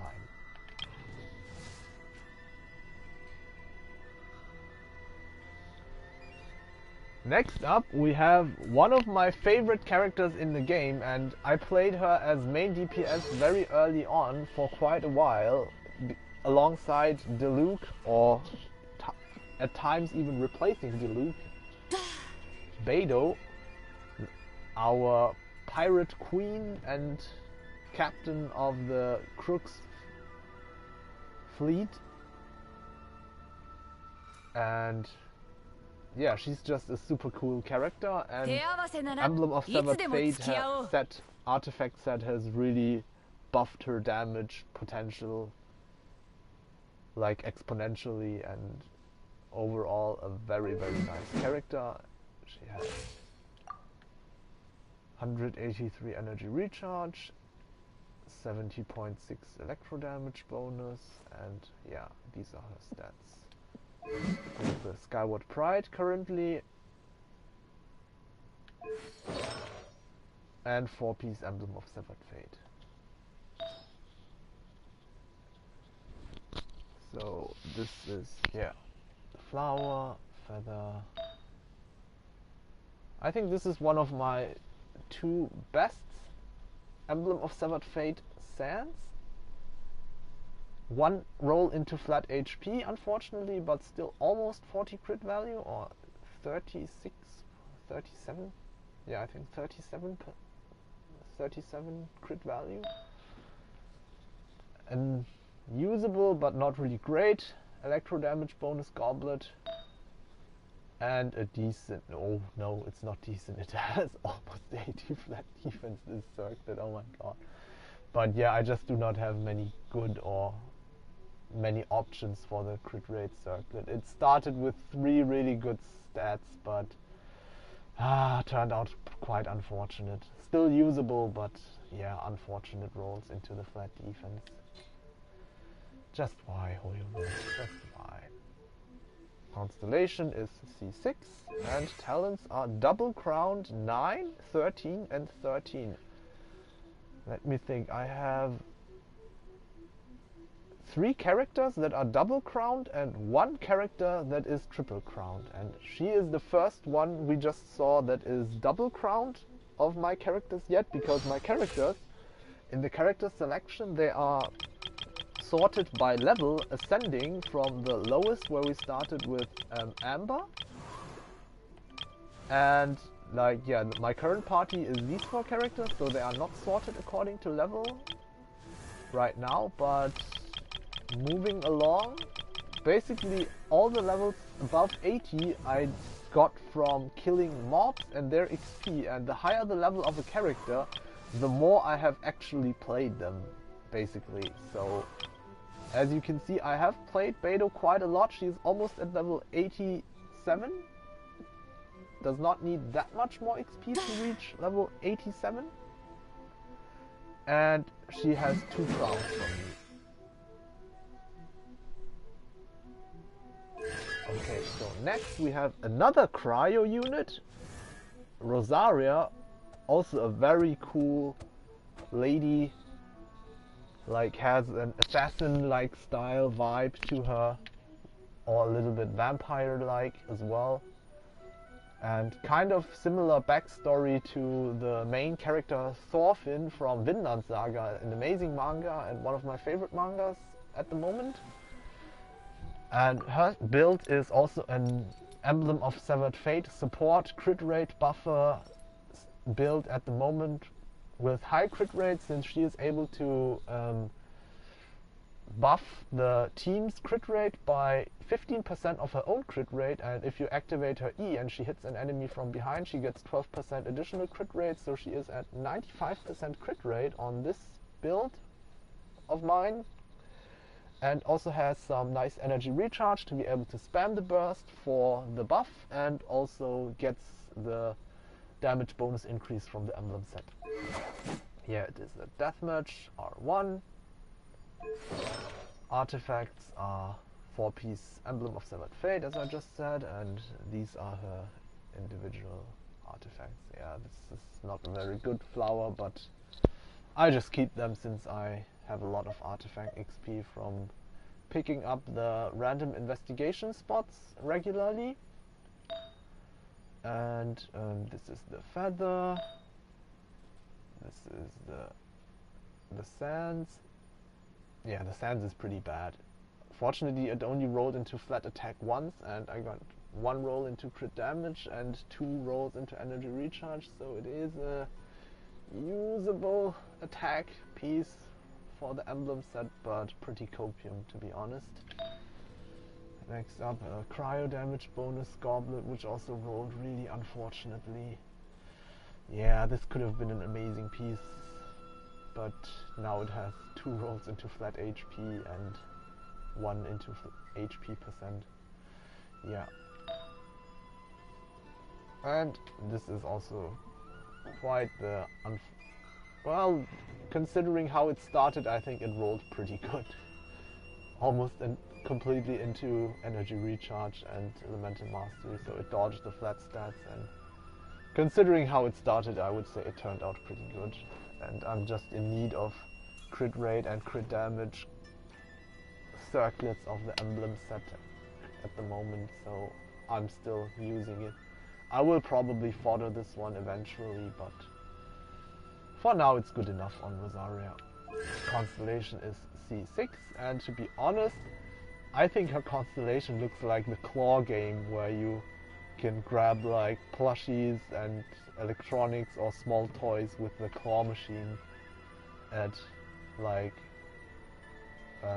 how do you call it, like amusement parks or in the movie theaters. You have those claw machines, and her constellation just kind of looks like that to me. And her talents are also 9, 12, 12, since I did play her as Cryo main DPS in a Shenhe, Chong Yoon, Kokomi freeze team in the past. Yeah, next up we have our Hydro Archon, I would almost say Xingqiu. He is part of the Feiyun Commerce Guild. Well, he is I think the second son of the owner of the Feiyun Commerce Guild, or maybe the leader. I'm not entirely sure of the exact position of his father, but he is pretty much like a rich obochama, how you would say in Japan. Like the wealthy heir to a big company, and likes to read books, and is like a hobby detective, hero of justice, and author of light novels, interestingly. So these are his stats. Pretty good crit values, considering he does not have crit ascension or any crit weapon. 200% energy recharge, 66.6 hydro damage bonus. And yeah, what was it? Yeah, he gets 20% hydro damage bonus from his passive. That's where he got the additional hydro damage. His weapon is an R5 sacrificial sword, as is mostly recommended for him. And Emblem of Severed Fate set on him as well, with a pretty good flower, very solid feather, solid EM, sands, pretty decent goblet. Could have been better, but I would not complain too much about it compared to like the double crit goblets that I had of the set that rolled a lot worse than this one. I'm gonna shut my mouth. It's all max rolls on it. It is 3 rolls. No, is it max? No, it's not max rolls, but it is 1, 2. It is. It started with 4 lines and it rolled into crit rate 3 times at higher values. But yeah, I'm not entirely sure what the rolls were. Okay, and his circlet is a vestige of his previous build, which was 2 Heart of Depth and 2 Noblesse, which is still very solid on him, and also better for his E damage because of the 2-piece bonus from the Heart of Depth set, but overall the performance of Emblem of Severed Fate is just better. Yeah, well, this is also a very solid circlet with energy recharge and crit rate on it, and 1 roll into flat HP. Constellation 6, and his talents are 8, 12 and 13 for the bursts, which is one of the very best and strongest burst hydro elemental applications in the game, and very worth to crown if you want to have easy access to a character that can enable you to clear content easily and help you do a lot of vaporize reactions and increase your pyro DPS's damage by a lot. Then Xingqiu is the way to go. And he has been available as a free character that you could pick on the Lantern Festival twice, and recently in the Inazuma Festival you also got a constellation or his initial, just the character if you did not have him before, for free if you completed the event. So a lot of chances to get him in the past, and I think they're gonna give him out in the future again, so just keep your eyes open, and if a banner has him on it as a 4-star rate up and you still do not have his C6 or have him at all, I would recommend going for that banner. He's almost as valuable as Bennett, I would say. Next up we have our wolf boy, Razor, which is, I would say, the Prince of Mining. The King of Mining, of course, is Zhongli, but the Prince of Mining and Exploration, I would say the title goes to Razor, because not only can he break ore really easily, but he also has this passive. Just having him in the party is really nice, because stamina is an issue. 240 is the maximum we get at the moment. I do not really expect Hoyoverse to increase any further, but yeah, we have to try to increase it as much as possible. So with a team with Zhongli, Razor and 2 animal characters like Kazuha and Sayu, which can double jump and roll, this is like my favorite exploration mining team in the whole game, which is just an incredibly good combination of characters. And yeah, those are his stats. Pretty solid for a 4-star character, I would say.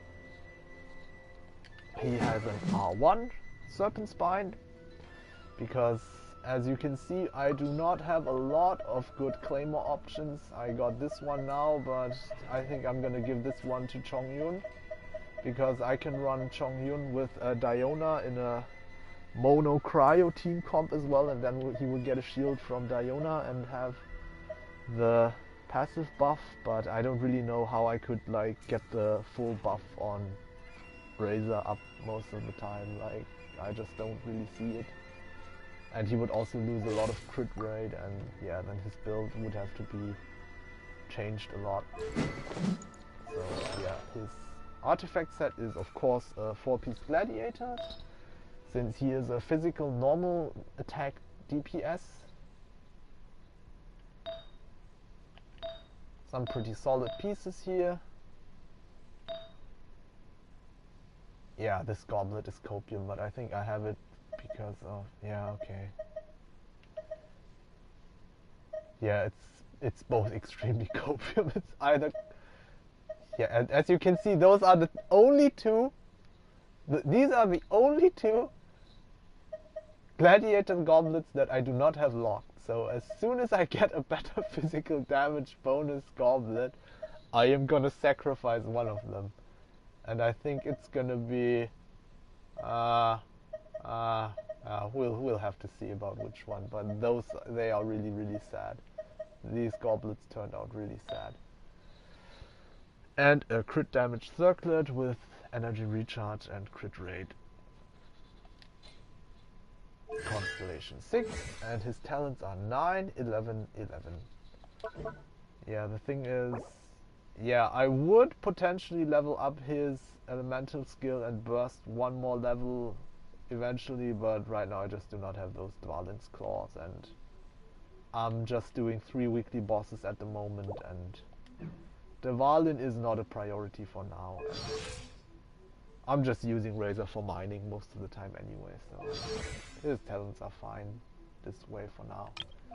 Next up we have the acting Grand Master of the Knights of Favonius and the big sister of Barbara, Jean Gunhildre, from one of the 3 noble houses of Mondstadt, ancient noble houses of Mondstadt, alongside the Luke's family, the Ragenwindres, and also Eula's family, the Lawrences.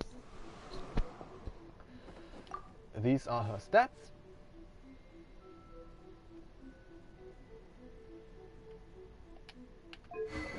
Her weapon is an R1 level 90 Skyward Blade.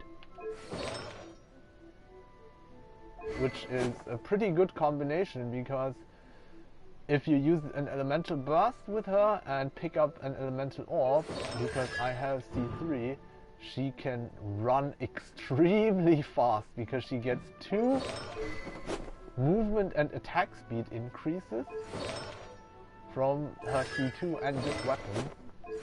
And of course, as an anemo character, she has a 4-piece Viridescent set on her with some very nice crit stats.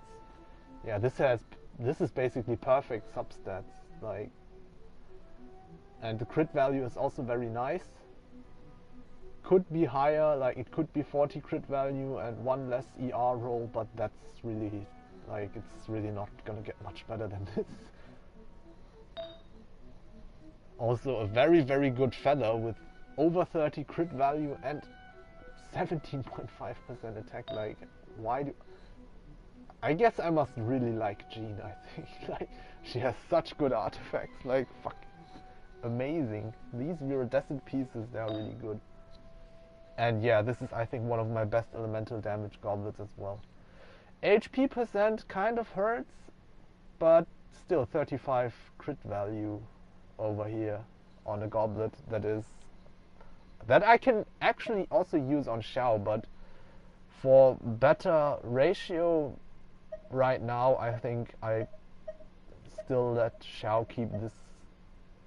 Like, I did not give him this Gladiator's goblet because the attack percentage on Xiao with the 4-star weapon is actually better. If I ran Staff of Homer on Xiao, then this cup would definitely be better with the HP percent scaling. Yeah, I will have to check that again some other time. If I'm gonna switch over some artifacts between Jean and Xiao. And yeah, this is the circlet with quite a bit of energy recharge.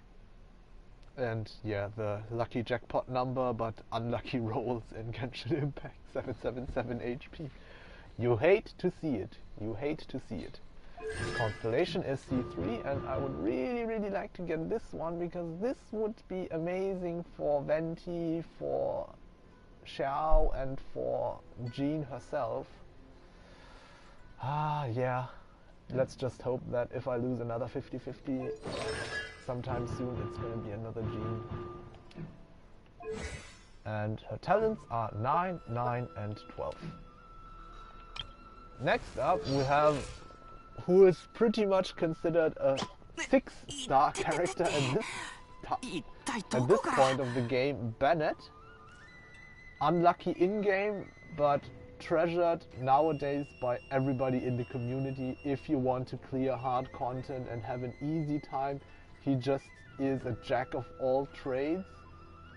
Like, kind of like Noel, but also master of all of those trades in a way, because he is an attack buffer, and in that regard he's the best attack buffer in the game currently, and he is Pyro, one of the best elements for reactions, and his healing, even though it can only heal up to 70%, is one of the fastest clicking heals, and even if you do not specifically build for his healing, he can just heal you up so quickly. I think the only healing that is better than Bennett is probably Kokomi's ticks, which just heals so much per tick, and maybe Jean and Barbara, who burst heal the entire party with one press of a button.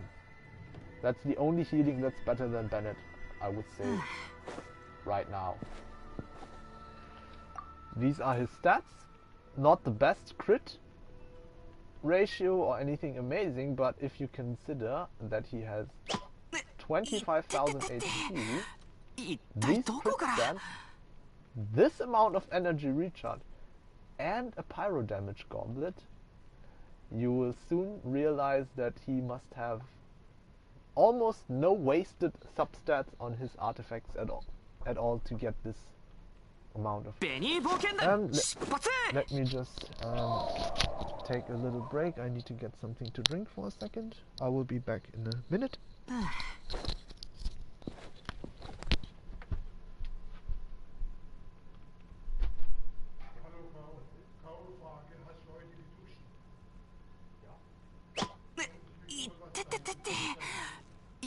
体どこから。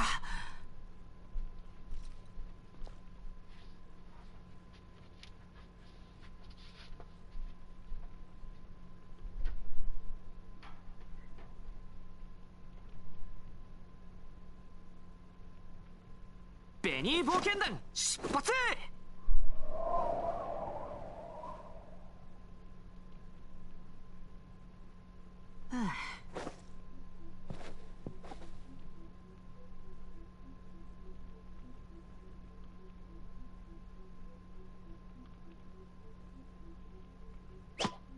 いってってってって、一体どこから。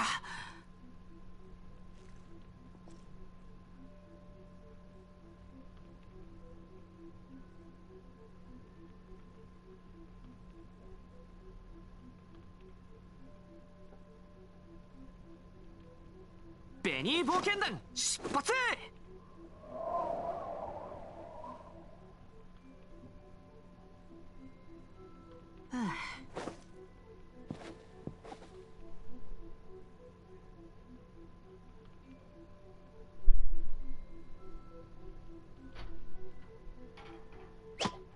いってってってって、一体どこから。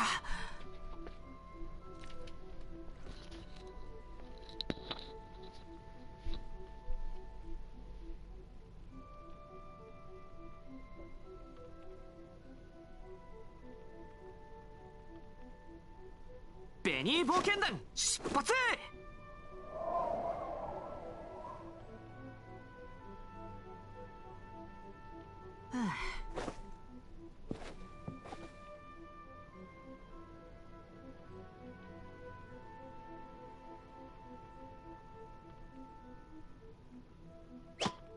いってってってって、一体どこから。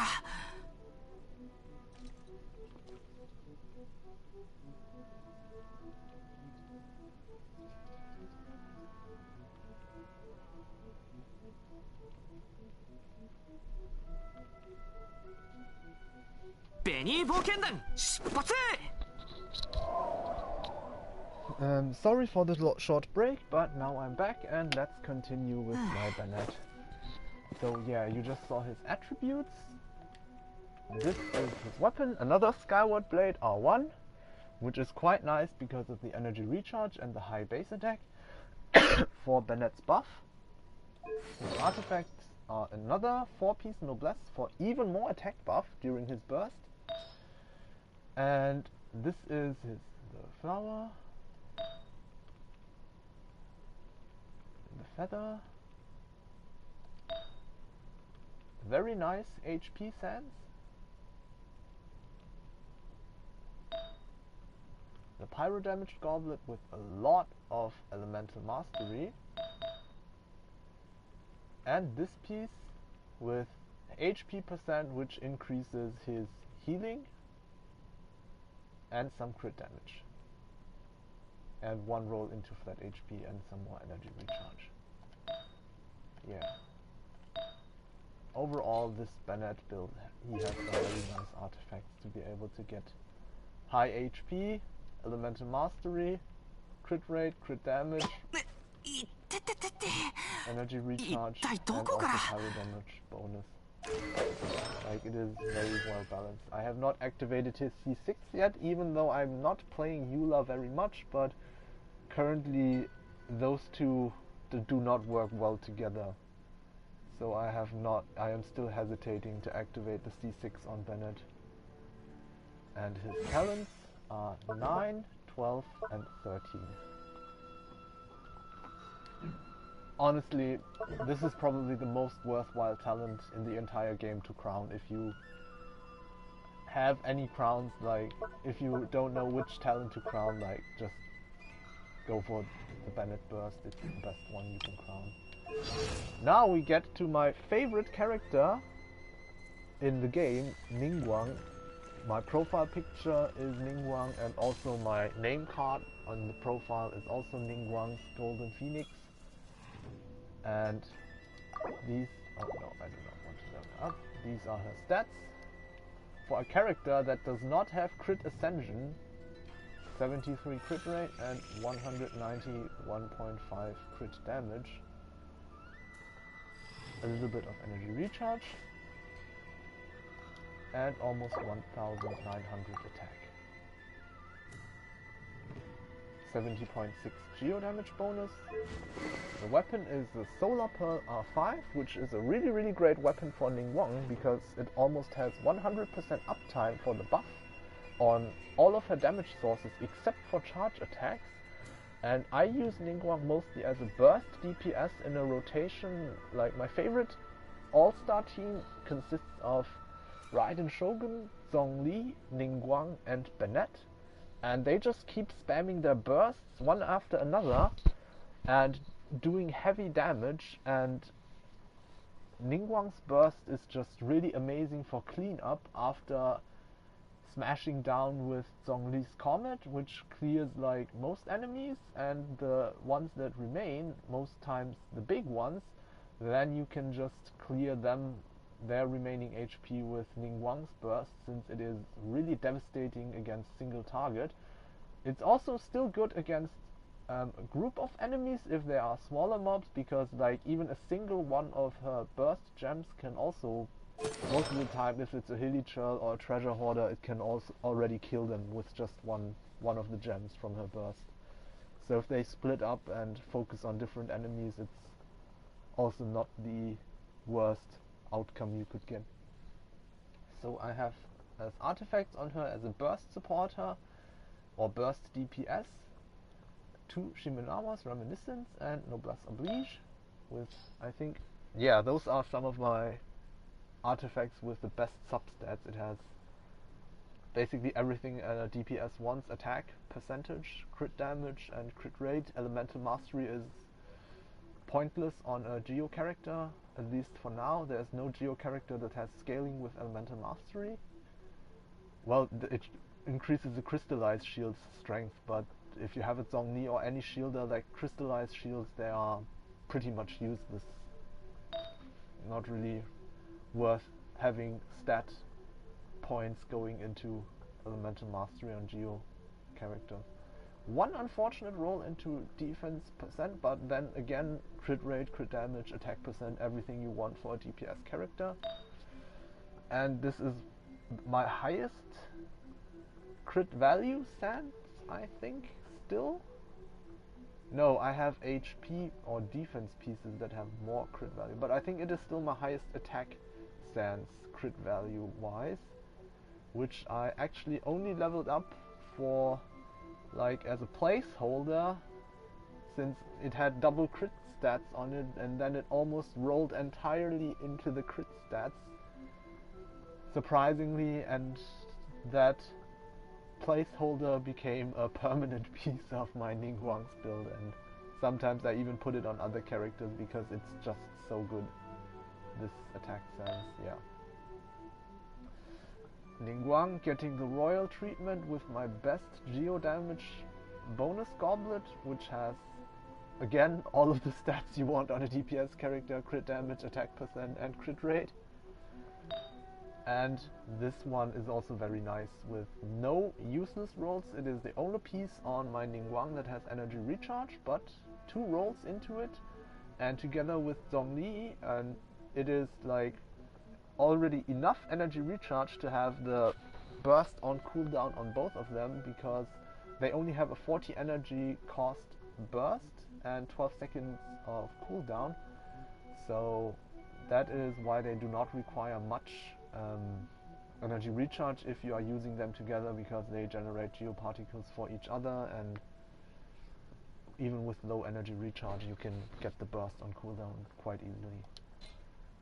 So Constellation is of course C6 for my favorite character, and honestly I have heard rumors that originally Ningguang was supposed to be a 5-star and Kaching was supposed to be a 4-star, but then people hyped Kaching so much and made fan arts and like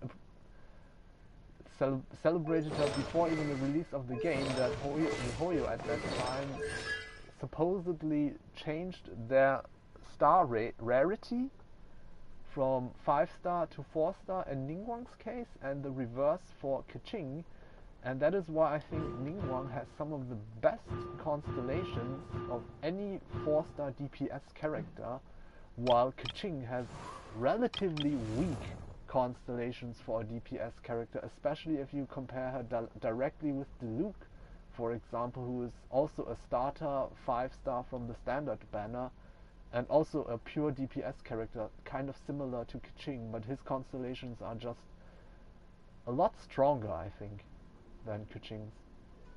Yeah, so much too about the constellations and the original theory about the star rarity of Ningguang and Kaching.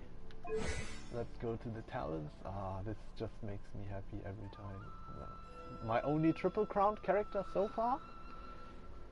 And I think it's really worth it because all of Ningguang's damage sources are really good, and she can do damage with everything in her kit, and it's not like other characters where you can say like, it's not worthwhile to level up this talent because it's not going to do much damage anyway. But in Ningguang's case, all of her kit can do some nasty damage, and overall I do not regret any Mora that I spent on this amazing character.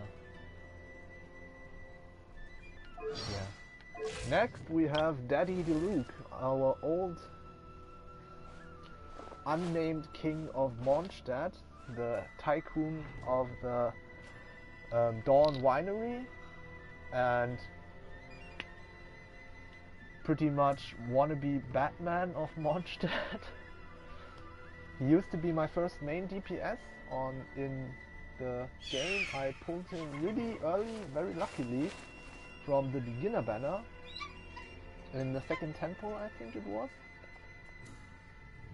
And he is still a very solid DPS character, but Claymore users have just become not as popular anymore because of their slow attack speed, except for maybe Eula, because elemental reactions can amplify your damage so much, and attack rate is very relevant for a DPS character nowadays. So Diluc has kind of fallen off in the DPS rankings, definitely, but he still has a few advantages over other characters because he is the only character, I think, besides Noelle, that do not lose their infusion if you swap them off field and back. They keep their infusion for as long as the duration goes, no matter if they are on field, off field, or if you switch them back on the field. Which I think is an oversight of MiHoYo's when they released the game, because that just enables reapplying skills that further can enable more elemental reactions, is something that Utau and all the other infusion-based elemental DPS characters cannot do, because once you activate their infusions, if you swap them off the field, they immediately lose it, and so that limits your rotations quite a lot. So if they come out with a really good Claymore or attack speed increasing buffs or some kind of other combination, I could see Diluc potentially becoming top tier again sometime in the future. But for now he is just kind of stuck in a bad place in the meta, but who cares? If you like him, just play him. He's still a very cool and solid character.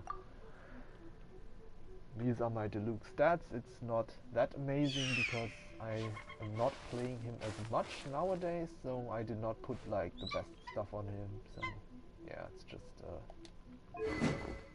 R5 Black Cliff Slasher and a 4-piece gladiator set with some usable stats, nothing amazing. A lot of EM on the first 3 pieces. How much EM? Oh, it's 100. Yeah, okay, then he can melt for pretty nice damage. Okay. Those are well, artifacts, constellation 2, and talents are 9, 9, 9. I think he was the first character I ever leveled up to 999, but I did not crown him yet. Next up we have Utau. Why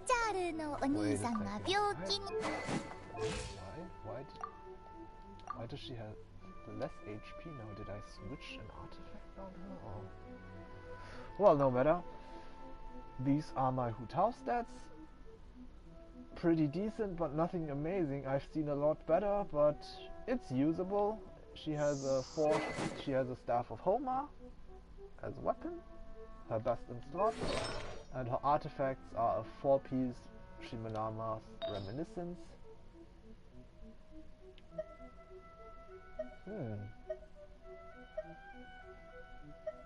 Let me check something. Okay. Oh, okay, that's fine. That is also... is that better? No, this is not better. Yeah, her Sans is, I think, my highest crit value piece. It is a 4-liner that all rolls into crit, and it is almost 50 crit value, but I think it is, how much is it short? It is 2.6% short of 50 crit value. Yeah. This piece is really good. I can also use this one on Zhongli, but for now Utau is still holding on to it, as I am using her as a main DPS and Zhongli as a burst support DPS and shielder resistance shred character. Yeah. This is her Goblet, which unfortunately does not have crit rate, but it is usable. Could be a lot better, but HP percent, energy recharge are not completely useless for Utau, so yeah. And her crit rate circlet, which is also very, very unfortunate, just like Beidou's crit rate circlet, like 4 rolls into flat defense. Like, why, miHoYo? If you just gave me 3 HP rolls instead, like, I would be so much happier about this piece, but well, for now it's my only crit rate circlet. Yeah, oh my god, I have 5 crit damage circlets and only this copium crit rate piece. Yeah. Eventually I'm gonna have to go back into Emblem Shimenawa domain to get a better piece for Utau, but for now her build works. It's not the best, but it works. Constellation, it's actually the only pure DPS character I have constellations on, the C2. I actually only wanted to go for C1, but then I got a C2 relatively early because I think I wanted to pull until I got either Sayu or Toma C5, so that is how I ended up with the C2 Utau, because she came early, and her talents are 10, 9, and 9. Now we have the reason or the character that caused me to become a whale, my Raiden Shogun. Yeah. These are actually just her stats when she's off field. She gets a lot more attack when she's on field from the engulfing lightning, and also electro damage bonus. Yeah, she also gets electro damage bonus conversion from her energy recharge, so these are not actual on-field stats, but I'm not gonna switch characters now just to showcase that. These are her stats. Engulfing Lightning R1. It is such a beautiful weapon. Artifacts, of course, 4-piece Emblem of Severed Fate. Very nice flower with 2 useless substats, unfortunately, but very high crit value. Very nice feather. Would have been nice if it had a little bit more crit damage, but I'll take the attack percent as well. This one rolled pretty incredibly. Just like how the Maiden's Sands on my... yeah, just like this healing piece has 40 crit value. This healing piece also has 40 crit value. Yeah. Just why, Hoyoverse? Just why? Why you do this to me? Electro damage Goblet, it is onset, but apart from the crit rate, very copium substats. And her crit damage circlet, which kind of rolled okay-ish, but yeah, also 2 wasted rolls in flat HP. still room to improve, but kind of hard because the pieces that I would need most improvement on would be the circlet and the goblet. And they both would need to be an onset piece because I'm not gonna get a replacement for this anytime soon. That is onset. At least I do not think so realistically. Yeah. This is where I spent most of my Genshin money so far. The C6 Raiden Shogun. But I got relatively lucky because I got her, C6 and Engulfing Lightning together in under 600 pulls.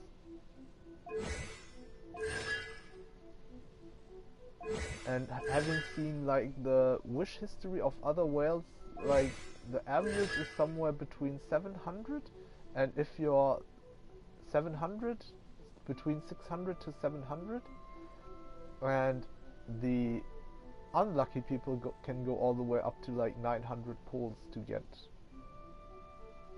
a C6 character without the weapon.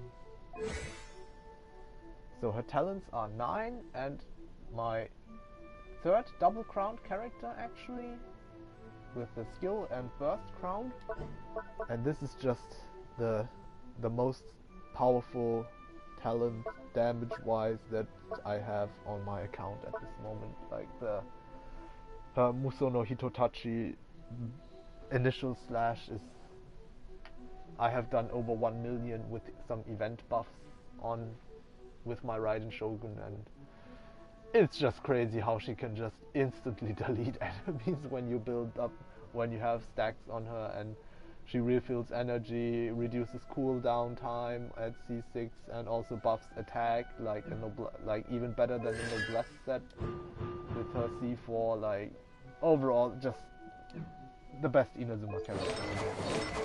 And I think a gateway drug for many people to well, because her C2 is just for a C. It is too powerful for a C2 if you compare it like what other characters have as C6. Her C2 is better than other characters' C6, honestly. I don't know what the design department of Hoyoverse miHoYo did back then, but I guess the players got lucky with this character, having the C2 being so powerful. Okay, moving on. Kamisato Ayaka. Also one of my favorite characters from Inazuma. I would say she's the number 2 or number 3, depending on if you count Kazuha as an Inazuma character, since he was released in 1.6 before Inazuma came out officially. These are her stats. I just got the Mist Splitter reforged very recently, leveled it up today. And yeah, the reason why I have one unforged now is this one. The Mist Splitter reforged. Get unforged to have reforged, yeah. Pun intended. But I got the unforged at least relatively early at I think 30 pity or something was it, and then a little bit before soft pity I got Mist Splitter reforged, so I spent around 90-ish pulls in total, so not a worst case scenario, but also not really great, but this weapon is just so good. Her artifacts are a 2-piece Blizzard's Rare and a 2-piece Gladiator's Finale. Pretty good pieces on my Ayaka, to be honest. Showing her a lot of love.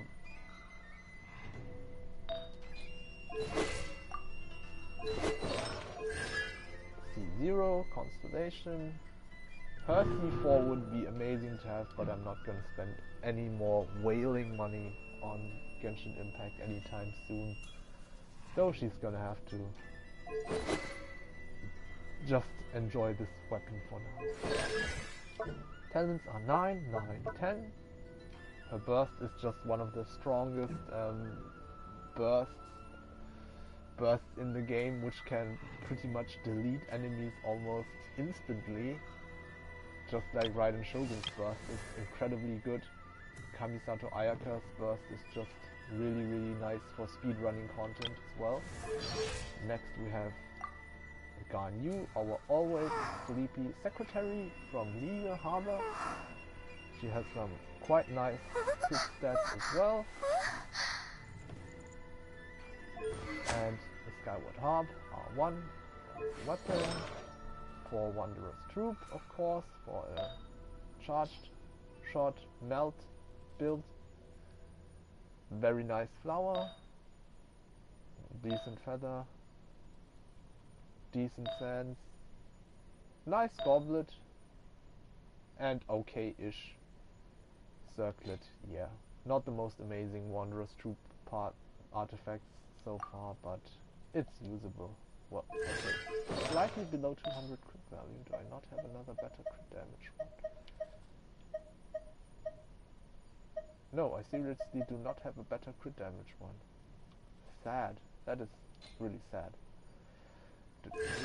Constellation C0 and talents are 10, 9, 9.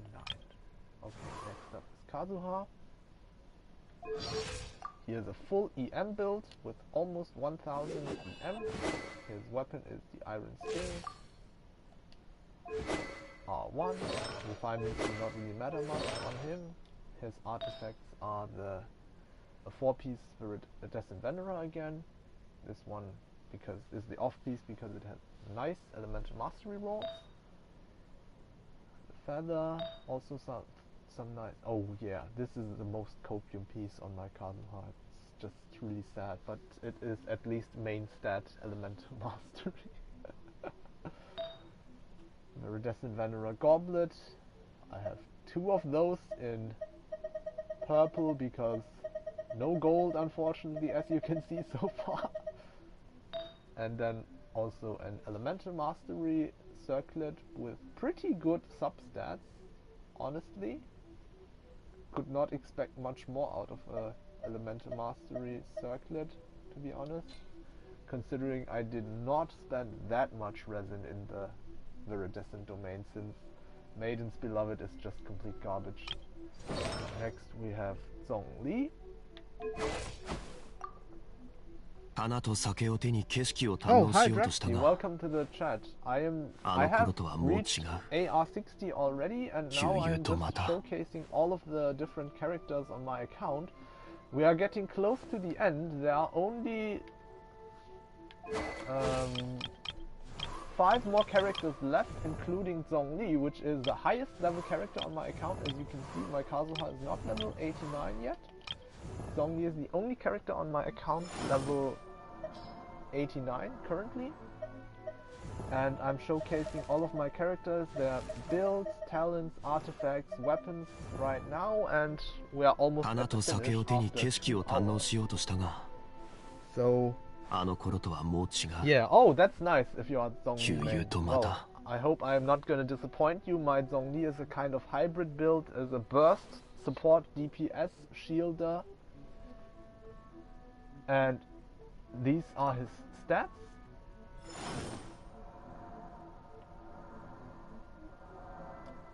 His weapon is an R1 Staff of Homer. His artifacts is a 4-piece Noblesse to get an attack buff for the team. Sometimes if I want to have more damage, I use 2 Gladiators and 2 Noblesse on him. His flower is very nice, almost 40 crit value and 2 attack rolls. Also a pretty nice feather with no wasted stats, 2 HP rolls for a stronger shield. Very nice HP sands as well, with no wasted stats. A geo damage goblet that does not have much crit value, unfortunately, but HP percent and attack percent are both useful to Zhongli. Yeah, I'm using a geo damage bonus goblet.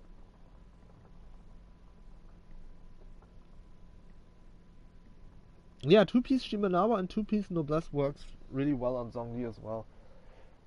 Yeah, depending on situation, I just use 2 Gladiators pieces. I just put, let me check, where is it? Yeah, this sand I have on Utau, I can put this on Zhongli. And take, like, this flower from Xiao. I can then have 2 Gladiators, 2 Noblesse on my Zhongli. And that is his crit rate mask with 2 unfortunate flat substats on it, but it did not roll into them at all. It has 2 rolls into crit damage and 2 rolls into HP percent. So very lucky rolls on this. This constellation is C3 for pretty much co-op purposes. C2 is really nice, and the C3 makes his shield really strong, and also the resonance damage if you use him with Geo Traveler. Talents are 9, 13 and 10. So next up we have Sangonomiya Kokomi, our negative crit rate princess. These are her stats. She's pretty much a full HP build. How much HP might Zhongli? 35,000 HP with the Staff of Homer. Yeah, Sangonomiya Kokomi on a HP build for healing.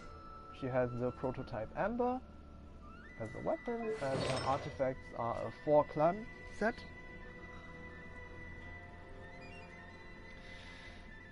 Oh yeah, that is unfortunate. Well, maybe you will get lucky and get an early 5-star and win the 50-50. I'm wishing you luck for the Xiao rerun. You still have a little bit of time, I think, until the next patch, so just keep doing your dailies and grabbing the event primos. You can get as many as possible, and monthly reset for the Stardust shop is also in a few days. I think, yeah, in 3 days, and you can get 5 more pulls, 5 more intertwined fates from there as well. So just don't give up and try to save as many pulls as you can get for Xiao, because he's a really great character.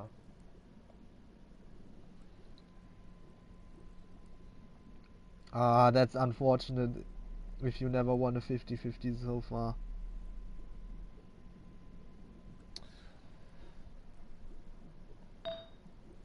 Yeah, these are my Kokomi artifacts. Yeah, this piece is really unfortunate. 10 crit rate on Kokomi, basically thrown away substat, but yeah, what are you gonna do? I did not want to waste any more resin to get a full set on Kokomi, so I just went with it. Constellation 0, talents at 888 right now, since I'm still missing boss materials for her. Next up we have Yae Miko. These are her stats.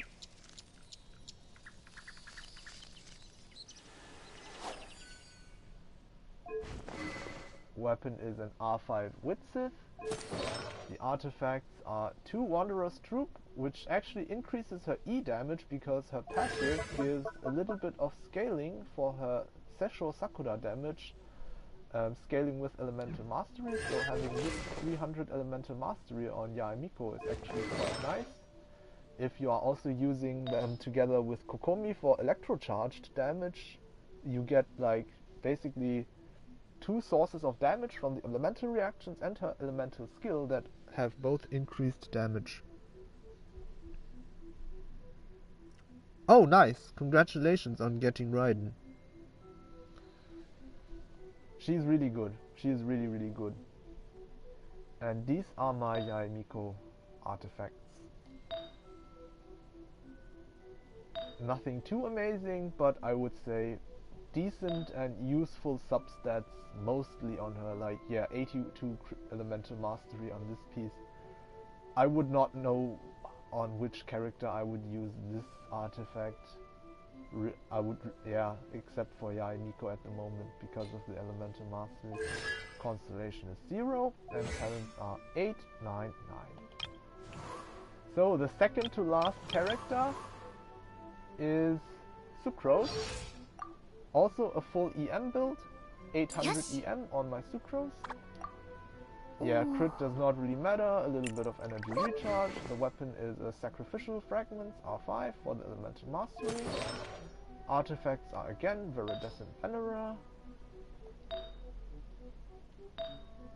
Yeah, nothing amazing here, just some elemental mastery main stat pieces with some energy recharge that is like the most valuable substat you can have on an anemo support character that is on a full EM build. You want to have energy recharge.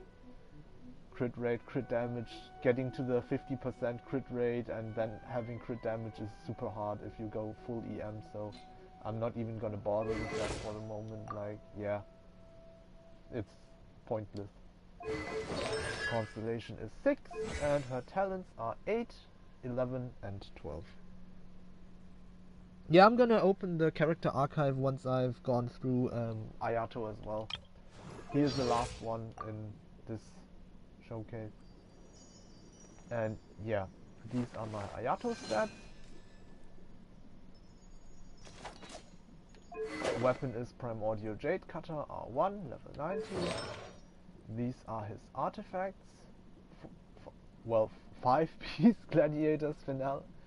Gladiator's Finale. This is a flower.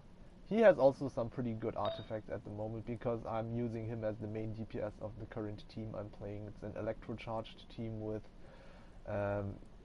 Miko, Sucrose and Kokomi. The attack stance. The HP is normally useless, but because of Jade Cutter he gets a little bit out of it from the passive of the Jade Cutter. So it's not completely wasted. This Hydro bonus damage cup kind of hurts, but it's on set and has energy recharge as well.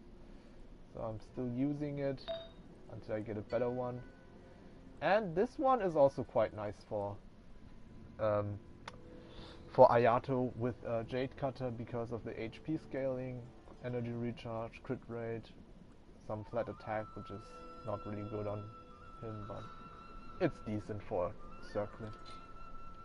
Constellation is 0 and talents are 8, 9 and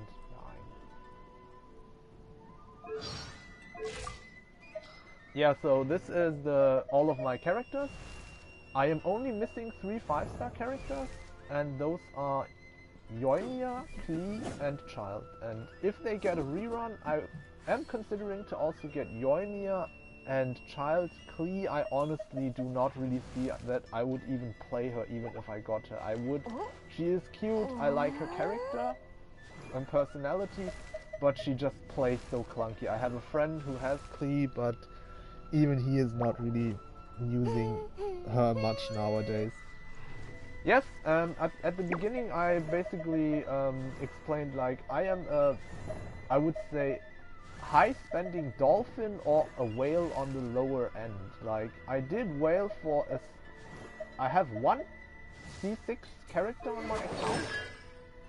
That is my C6 Raiden Shogun. And I also have her weapon, her signature weapon, but only refinement rank 1. So pretty much until Raiden Shogun came out in September last year, for the first year of playing Genshin Impact, I was a low spender with only Battle Pass and Welkin Moon, and I got most of the characters that I wanted. I did not pull on the weapon banner at all. And then Raiden Shogun got released and I kind of became a whale for one time. And after that I kind of went back to being Battle Pass Welkin Moon, and occasionally I top up like to get to 1 soft pity or to get to 1 soft pity on the weapon banner, but as you can see I do not have any refinements on the 5-star weapons and I do not have that many 5-star weapons.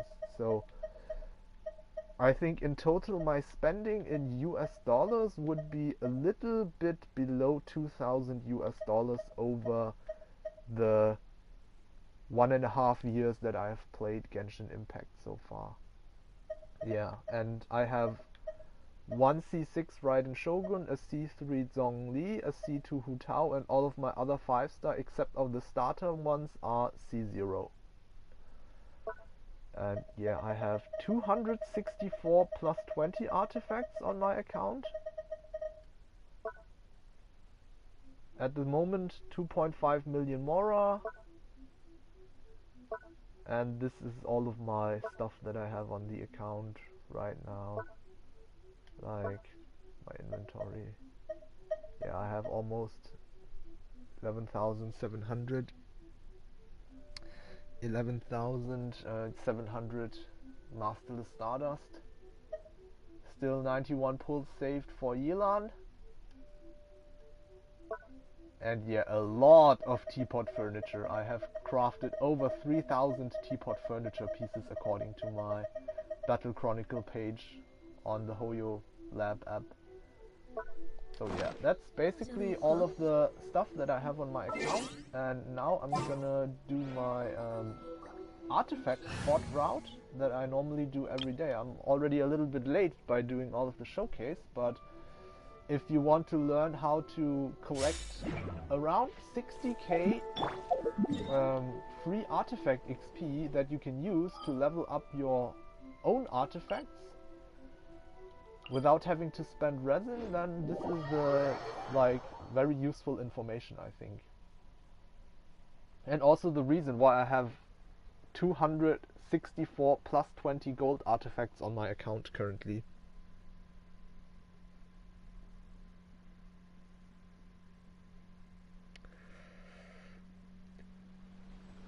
No, it's not star glitter, it's stardust. The star glitter I only have I think 50 star glitter, so I cannot buy the Blackcliff pole arm that many times. Yeah, I only have 51 star glitter. It's the stardust that I have 11,700 of.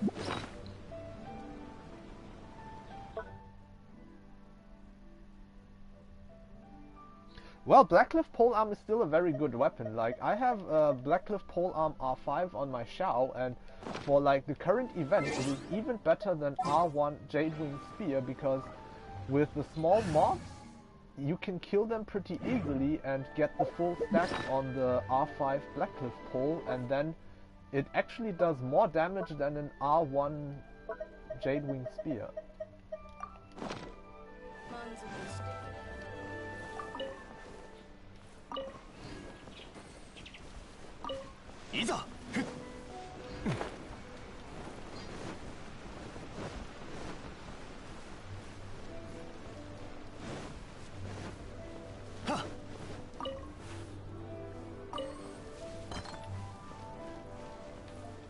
Come on, pick it up, old man.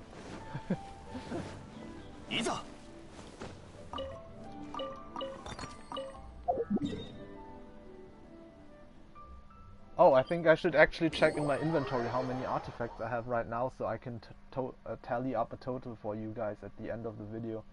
At the end of the route where I pick up the artifacts. So I've picked up 5 1-star artifacts right now, so we started with 839. Okay, 839. Remember that.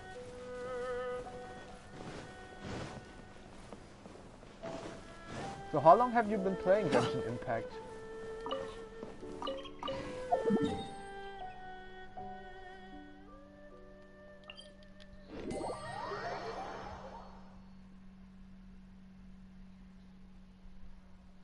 Do you always convert your star glitter immediately into pulls, or do you buy characters from the shop as well? For me, I'll keep the star glitter, always keep enough star glitter to be able to buy 1 constellation of the characters that rotate in the shop. In 3 days, on the 1st of May, Lisa is gonna be back in the shop, and then I am gonna buy 1 constellation of Lisa to finally get her C6. Which is really, really nice.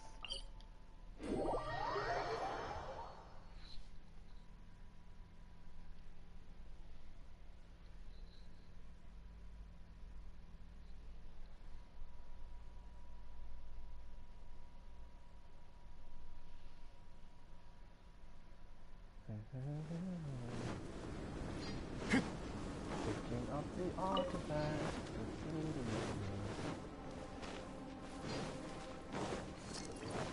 Yeah, this is kind of repetitive stuff, but in the long run, it really adds up and gives you a lot of artifact XP to level up the stuff you get from the artifact domains. And if you finish leveling up your artifacts and do not need the artifact XP, you can actually go to the inventory and destroy artifacts all the way up to 4-star artifacts to convert them into Mora, at a rate of 1:1. Like if an artifact has an EXP value of 420 for a 1-star, you can get 420 Mora by destroying it.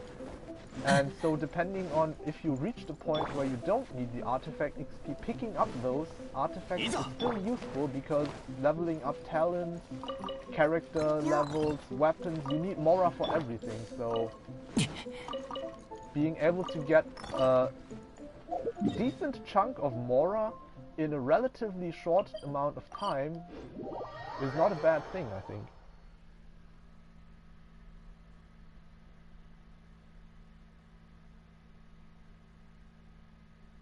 Okay, that's quite decent progress considering you only started maybe about half a year ago. AR55 is already a good point. Like, I would consider AR55 already late game and about the point where you can start clearing Spiral Abyss 36 stars if you have the right characters and invested your resources in a very focused way on good teams that have good synergy. Then you can potentially have a very strong team on AR55 already.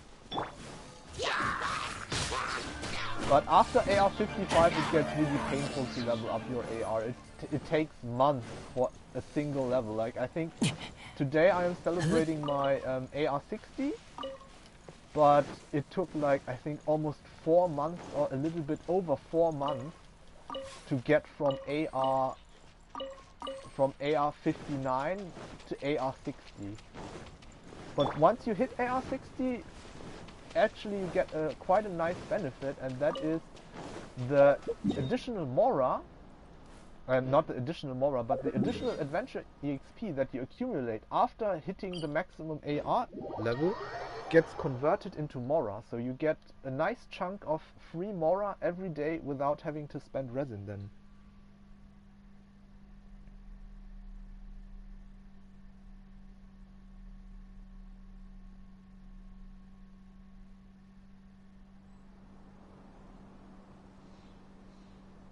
Oh, what did you do? What did you spend your resin on then if you do not have resources and Mora? Like, where did you use your resin? Or are you using your resin every day? Like, that is one of the most important things, to actually spend your resin on your account, because that is the time-gated resource that prevents you from, like, leveling everyone up or getting artifacts for everybody in one day, because the resin regeneration is only 8 resin per hour. So that is the resource that is the most valuable in the game. And depending on where you spend it, you can progress your account faster or slower. Oh, that is very unfortunate if you use your fragile resins that early on. You get a lot less value out of it at that AR point. But, well, what happened happened. It's not a fatal, like, mistake for your account. You just need to be patient and slowly try to get back up resource-wise, and especially now we have this leyline event where you get double rewards for the first 3 leylines you do in a day. So you can get like 180k free Mora without spending additional resources every day at the moment. So try to do those 3 leylines at the moment.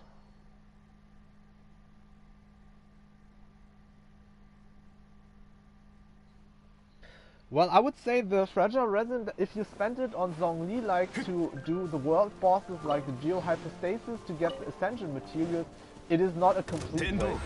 What is a real waste for fragile resin is if you start farming artifacts before you hit AR45, because then you have the guarantee of getting a gold artifact, and before that it is kind of a waste, because you're not getting the same value as other people get, but you are spending the same amount of resin.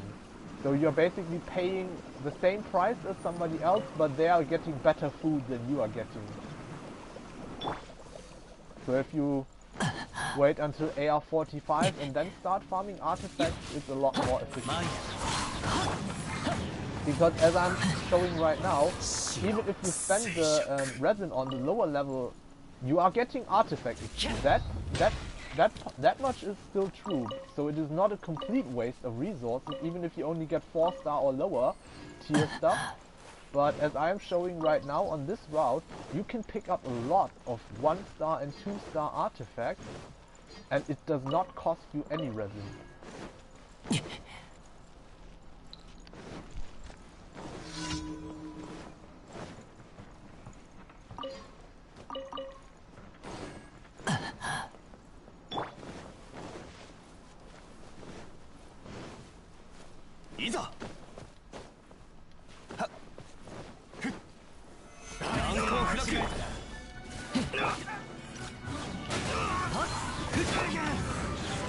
So how did you discover Genshin Impact? Did you get the game recommended from a friend, or did you just find it yourself, or how did you start getting into Genshin Impact?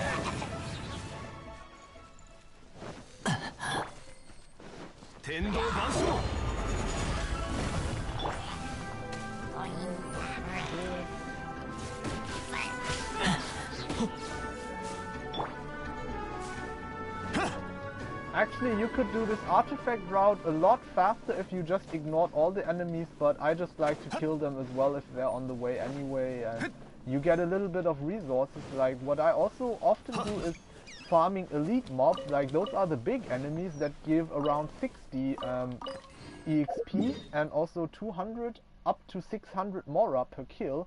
They have a chance of dropping a 3 or 4-star artifact that you can also destroy for Mora or use to level up your other stuff.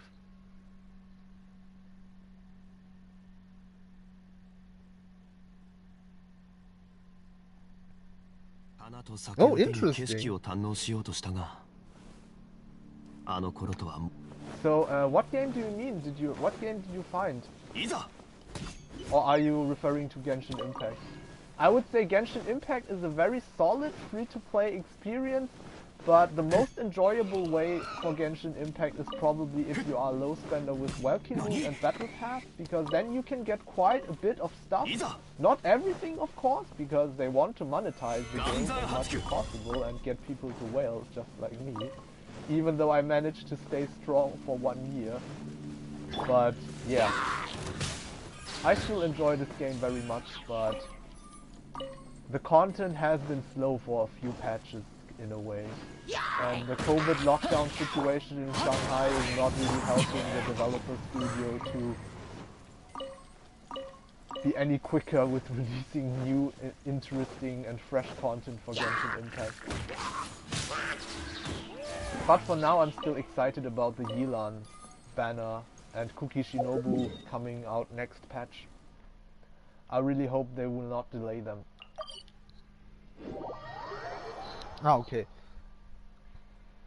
Yeah, I think especially if you did not start Genshin Impact at the launch, then like by now with Inazuma, the game really has a lot of content, like with the story quests, the exploration, discovery, all of the chests, the Spiral Abyss, the events. It really gives the player quite a lot of stuff to do. Like, most of the people, I would say, if you start Genshin Impact right now and you play it very intensively, you would still need about like maybe 2 to 3 months to catch up with all of the content.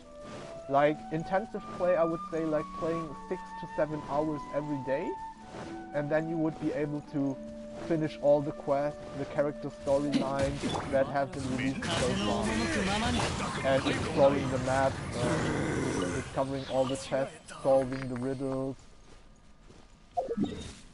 There's just so much stuff in this game to do.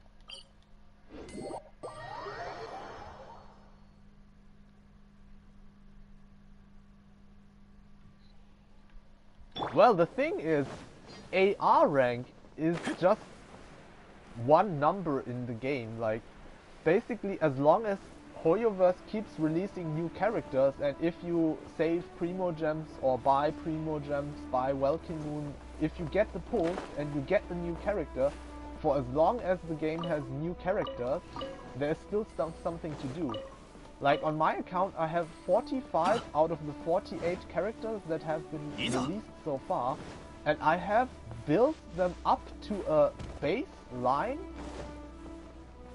for like everybody, and then some characters they are pretty much finished, like my Ningguang, she is triple crowned level 88, there's not much I can improve on her, but I still, even I at AR60, still have characters, artifacts, and stuff that needs improvement, and it's just kind of a never-ending grind, especially the artifacts, because you can say that there's always still some improvement possible, because I think even if you refresh your resin to the maximum, like 6 times every day, which costs you about $300 every month if you do that.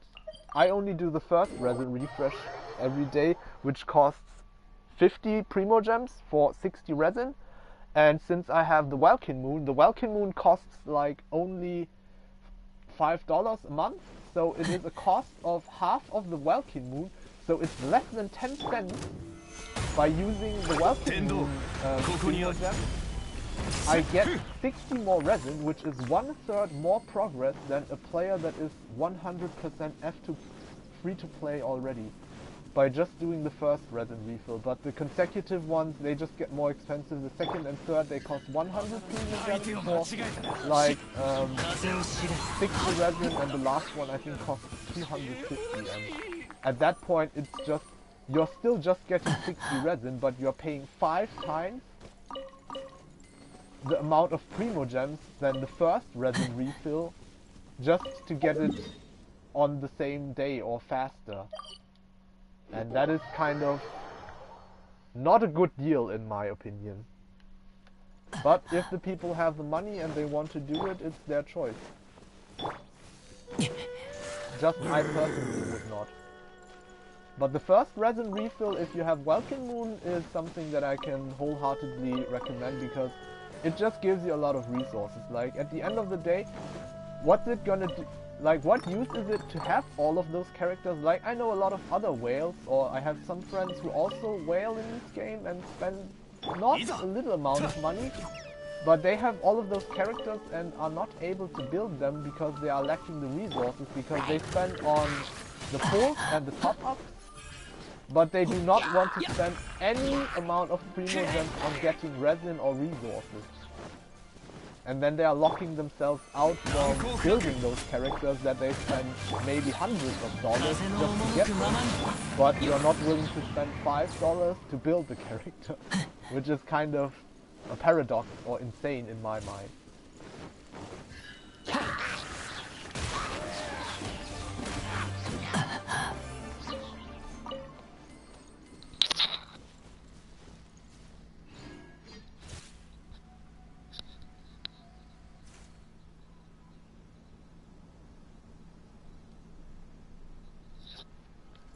A starter team well, like the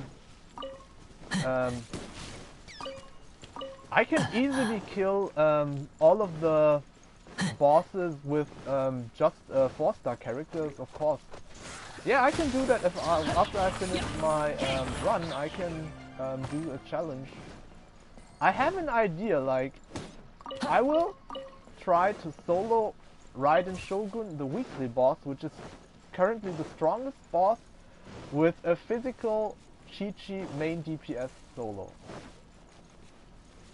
Let's see if I can do it.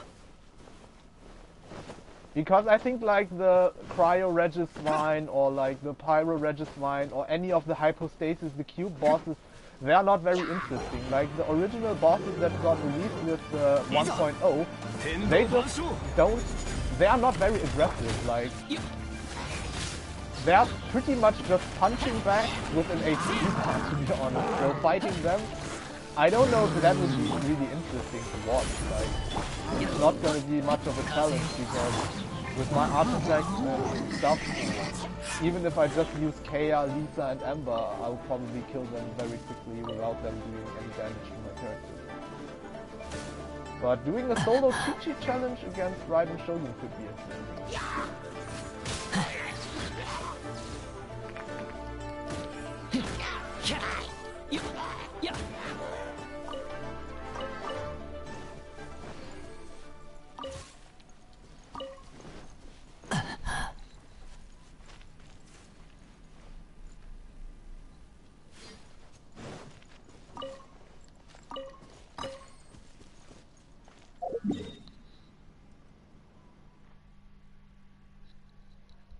Well, the thing is, I think most of my characters would probably be like, there's a lot of characters that could probably solo Raiden Shogun, but it would just take a very long time.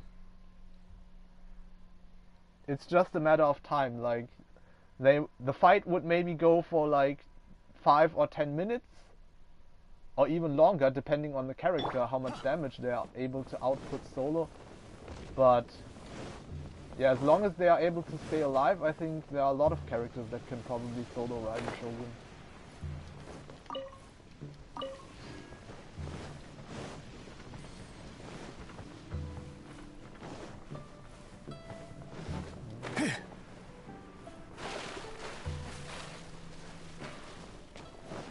I need to refresh my food buff.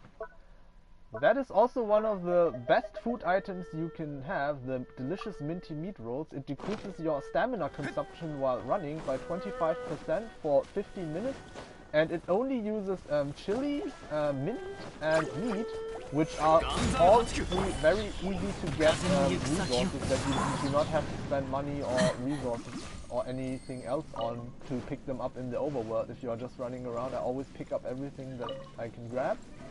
And then you can just explore the map and also pick up stuff like these artifact spots a lot faster because you don't have to slow down for stamina regeneration. Okay, so now we have everything in Liyue done.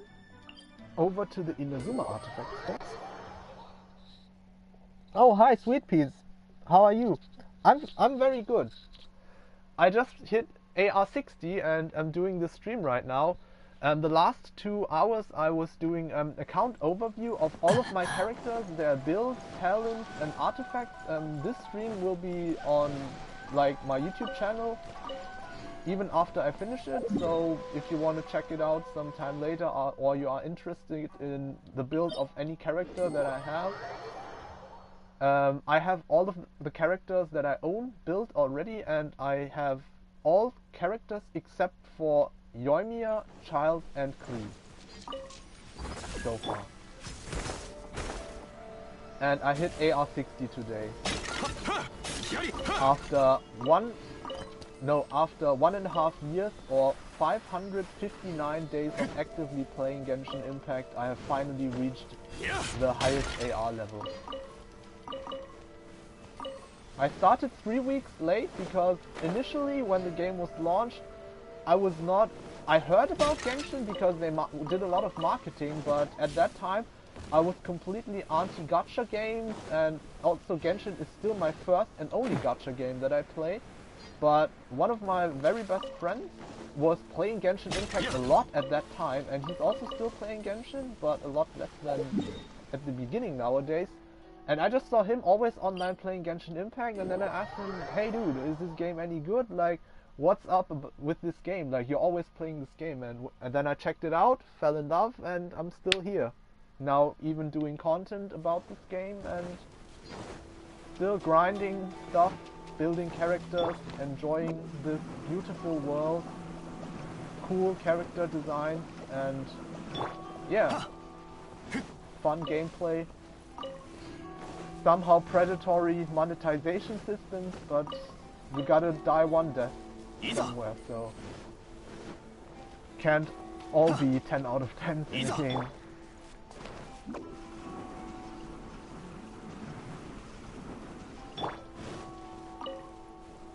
And right now I'm doing my artifact investigation spots where you can pick up artifacts that you can fodder to level up your gold artifacts, or if you don't need artifact XP, you can also destroy them in the inventory to get free Mora without needing to spend resin for it.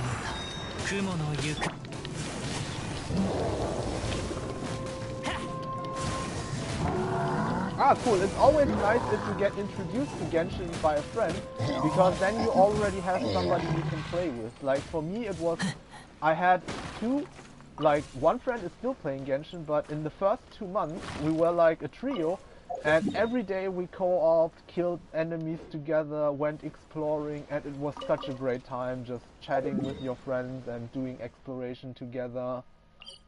Because one of the things in the beginning of the game is building your characters costs a lot of resource, so you're not gonna immediately have like a team of 4 really strong characters, but if you team up and one guy has a Diluc or the other person has a Zhongli, then everybody can just bring their best character, and even if you are just starting out with the game, you can already have a very solid team and have different roles. And yeah, thinking back about those nostalgic days, even though it's only been 1.5 years, it feels like forever in game time. Like, I think I have not played many games for such a long time as Genshin Impact for 1.5 years.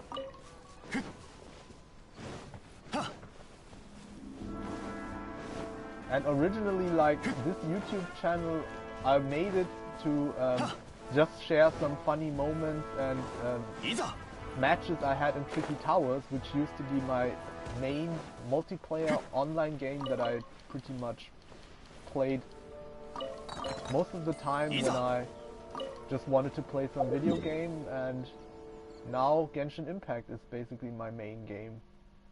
Even though I'm still playing Tricky Towers sometimes, but the player base has shrunk a lot, so matchmaking and finding other players is not as easy anymore.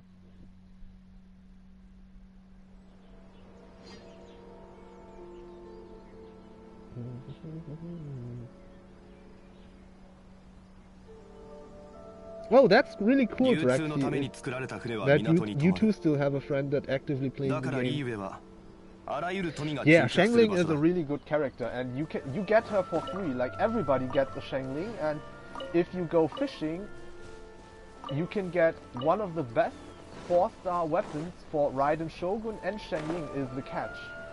I think you already said earlier that you have the catch already, and that your Zhongli and Raiden, or which characters was it who were sharing your catch? Because yeah, that is one unfortunate thing. We only get one copy of the catch, and then we get the refinements for free as well, but there's no way to get two of that weapon. It would be very nice if you were able to craft it like some of the other 4-star weapons, but it is limited to only one.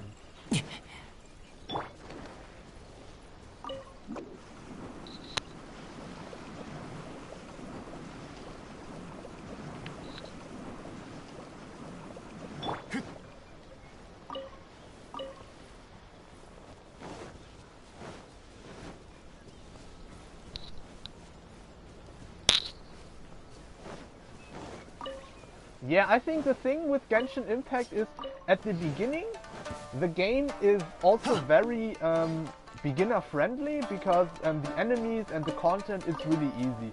But once you get around AR40, AR45, difficulty starts to spike, and there are a lot of mechanics, elemental reactions, the substats, and stuff that if you do not read guides or have a friend that knows all of this stuff and explains it to you, if you do not look it up online, the game itself does not really teach you that good how to properly build your characters to still be able to clear all of the content after you reach AR40, AR45, and the difficulty of the enemies in the open world, the bosses, stuff like Spiral Abyss starts to become harder to clear, because before that you just level up your character, level up your weapons, slap some attack percent artifacts on any character and boom, you're good to go. You can just one-shot, two-shot enemies all over the place if you have a good 5-star DPS, and nothing can really hurt you or be any big obstacle in the game. But after that point, there is a lot of depth in the game as well. But that is also a nice thing about Genshin Impact, because this way there is something to do and something to improve on the characters as well. So if it was too easy, then we would have nothing to do in the game. Everybody would probably just stop playing Genshin Impact. Everything got too easy at some point. どこにいるのか焼かせてもらう。 What the hell? How did that Cryo, why is she still alive? Can you please just die? Oh my god. How often are you gonna regenerate that damn shield? I think I have not taken that long to kill a Cryo Sissin mage in months. Like, she regenerated her shield like 5 times, I think. What the hell? Incredible. Incredible. Yeah, that was probably the punishment by the game developer, because I was talking about the difficulty in the game. So they just wanted to make it a little bit more interesting than just letting my Zhongli one-shot her with one meteor. Like, nah, you're not gonna crit on her with the Zhongli comment today, buddy.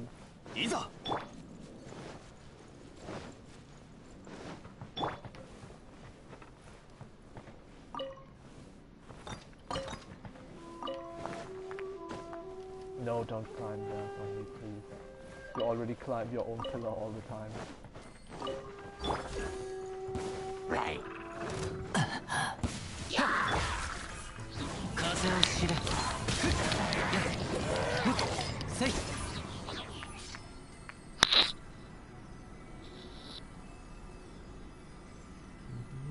Yeah, C6 Shangling is really strong.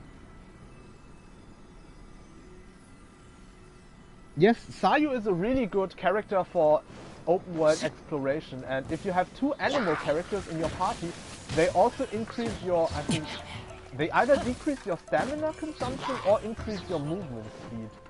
That is the animal resonance, so you can also get further with the same amount of stamina by just having 2 animal characters, and Kazuha enables you to double jump, and Sayu's rolling with her elemental skill, if you hold it, it does not consume stamina, and you can hold it for a couple of seconds and move quite a long distance with it, and it is about 15% faster than even running with a tall character like Zhongli. That is something that is cool about Genshin Impact, that it's physically, like, the physics is realistic in that sense that the taller character has a longer stride, so they can run quicker or run a longer distance with the same amount of stamina because they have longer legs. But in the other, like on the other hand, you have lolly characters like Klee and Chichi who were released very early in the game, and they suffer so much from it because Klee, as a catalyst user and charge attack based DPS, she has such huge stamina management issues to deal out her DPS, and you cannot really easily dodge because the dash with her is a lot shorter in distance than a character like Zhongli. Like, you can get out of the AoE of a very dangerous attack with a tall character with 1 dash, but with Klee you would need 2 dashes. So they solved that issue on the character Xiao by giving her an elemental skill that enables her to move quickly.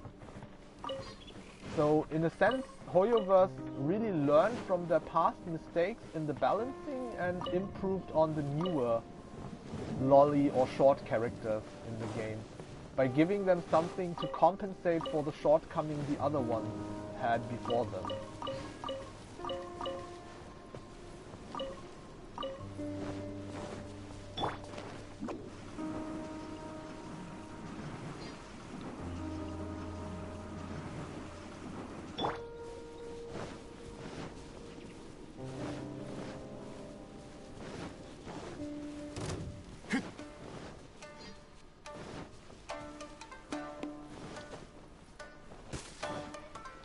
Okay, this spot is also the best spot where you can pick artifacts, like the Seirai Maru in Inazuma. There are, I think, a total of like 18 spots where you can pick up artifacts, and I always save this one for last because there is an actual cap in the game. You can only pick up 100 investigation points per day, but once you are in a loading zone and they have loaded it, you can still pick up all of the spots even if you have already hit like the cap. So I go around the world, pick up like around 97 of those artifact spots all around the other places, and at the end I do the Seirai Maru for a total of around 115 artifact spots that if I went the other way around and started with the Seirai Maru and went somewhere else, I would not be able to pick up those last few, like those 15 spots, because they would be despawned after I teleported from the second to last spot where I pick up artifacts to the very last spot, because the game would check, has this player picked up 100 investigation spots already today, or have they not yet? That is just really like a hidden pro tip about these artifact spots that I can give you. Like, I've taught a lot of my friends about this artifact routes personally as well and showed it to them before, and basically nobody in my friend group ever has any issues with leveling up their artifacts, because if you do this for a few days, you can level up like all of the artifacts on your DPS, and doing it for like 2 weeks you will probably have enough artifact XP to have like a full plus 20 set on 3 or 4 characters already. So it might not seem like much, because every single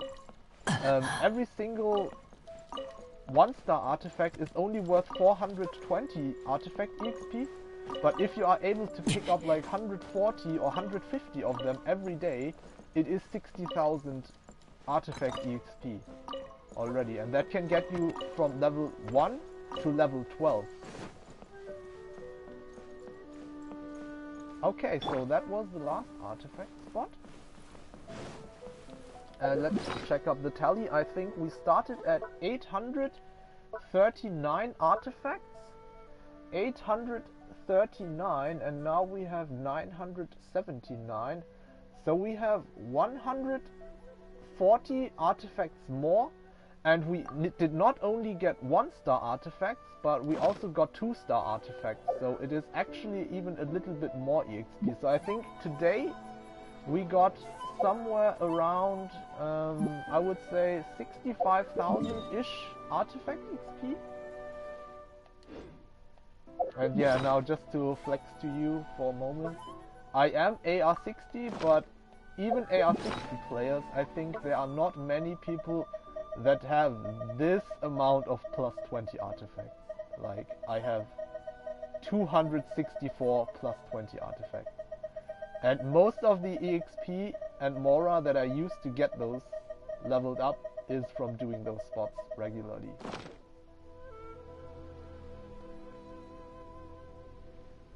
Yeah, have a good night. Thanks for joining the stream and taking part in the chat. And the Unforged is not on Razor. I am still leveling it up. I just got it yesterday when I pulled for Mist Splitter. I got one Unforged, unfortunately, and I'm thinking on putting it on Chong Yoon long term. Like, Chong Yoon right now, he has this event weapon, and because if I put it on Razor, it would mess up his crit ratio, while Chong Yoon also already has a weapon that only gives attack percentage, so his crit values would not be affected by switching the weapon over to that, and I think it would overall be better than this event 4-star weapon for Chong Yoon.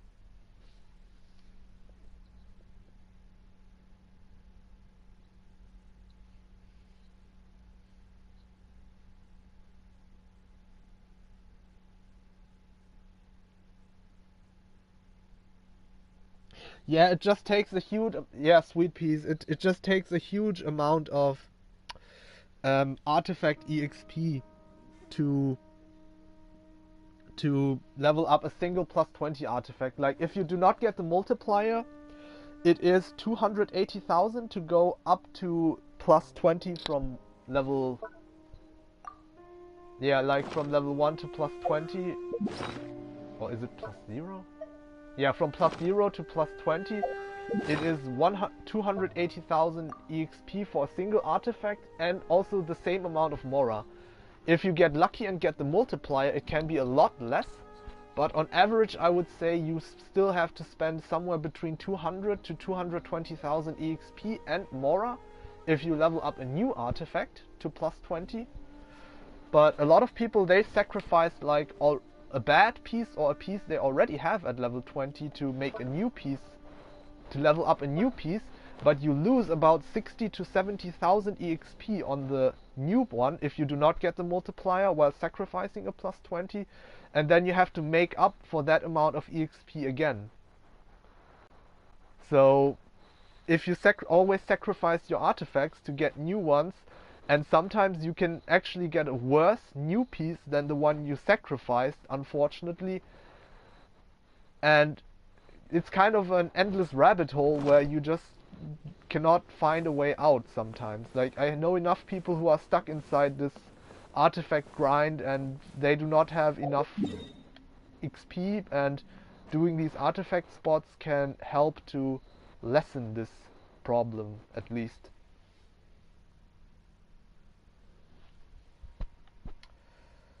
Okay, so I said I would be doing... Well, Draxi went to sleep, unfortunately, but I said I would do a boss challenge, and I am a man of my word. So we will now do Raiden Shogun weekly boss, maximum difficulty, level 90, with a physical DPS Chichi solo. I'm gonna have to change some artifacts and the weapon on her, but... Let's see if I can do this. I'm gonna give it 3 tries. Like, if I die three times, then I'm gonna give up. But because I think it's gonna take quite some time, because this boss has a lot of HP. And let's give her my best gladiator pieces. Where are my best gladiator pieces?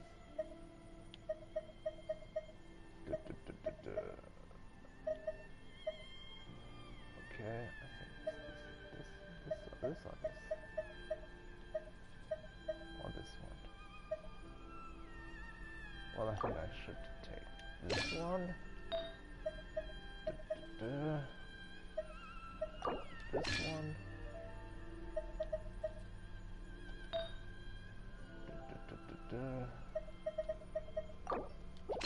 This one.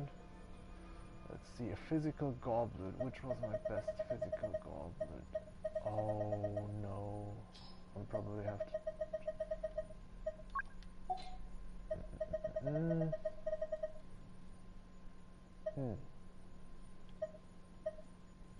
Well, this has attack, crit, and those two are... The gladiator ones are so copium. I think I'm gonna... Yeah, I'm gonna take the Shimenawa one, and then I need another gladiator piece. Well, let's trade this back. Where's my best gladiator attack sense? HP, attack, attack. Well, this one has 10 rate and 12. How much crit rate do I have? Oh, it's hard. Okay, then let's...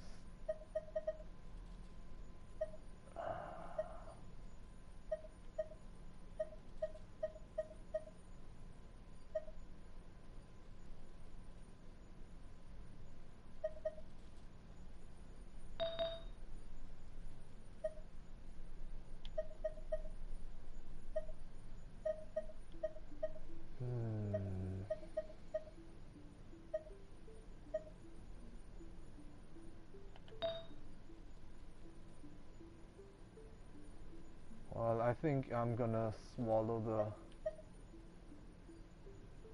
the painful goblet that is on set but really trash, and just use the good sense since my gladiator sands are not as good.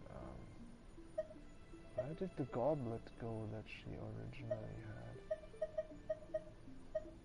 Where the hell is Eula? Eula. No, I did not even take Eula's goblet. What the hell? Oh, it's this Shimenawa goblet. Which goblet did I originally have?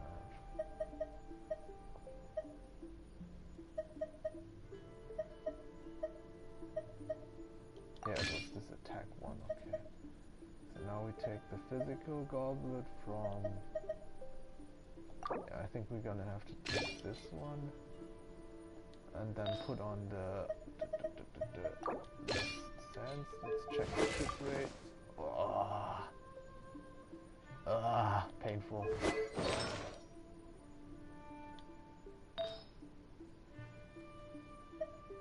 Okay, let's...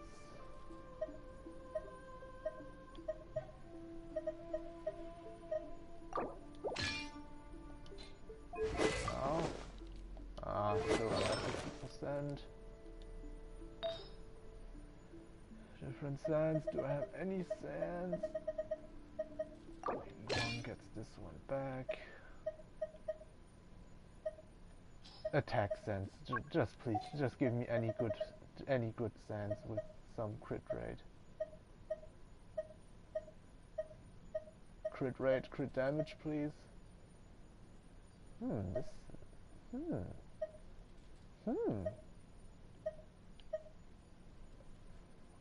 this...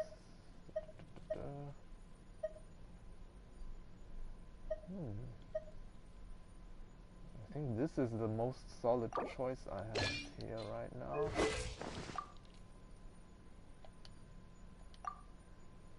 Well, I think this can potentially work. It is not the best, but let's see if I can do it with such a Chichi solo. Okay, so Guardian of Eternity. Start. Quick setup. Chichi. Where are you, my girl? My sweet little girl. Memo. 持ってる. Okay. Boom. Let's begin. Can the immortal zombie do it? We will find out. Solo physical 4-piece gladiator main DPS Chichi with an Aquila Favonia. Let's go.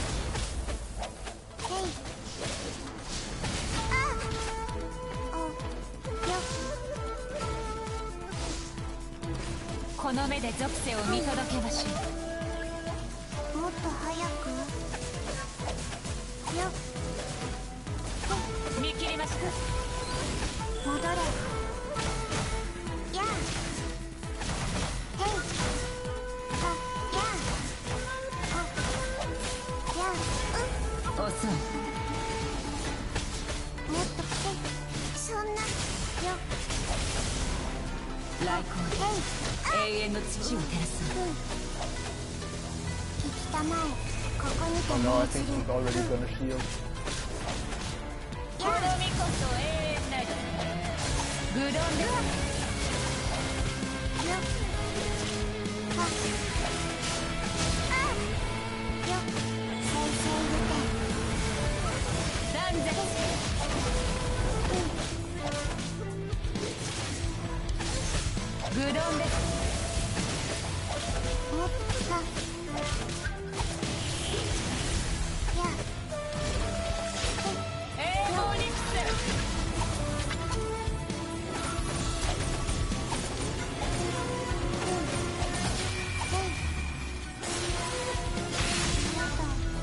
Oh, okay, I see where the problem is.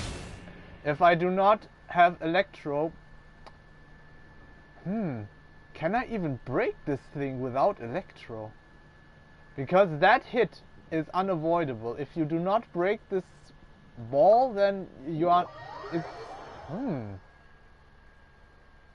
Okay, I will save my elemental skill and my burst to see if I can actually break it with other elements as well.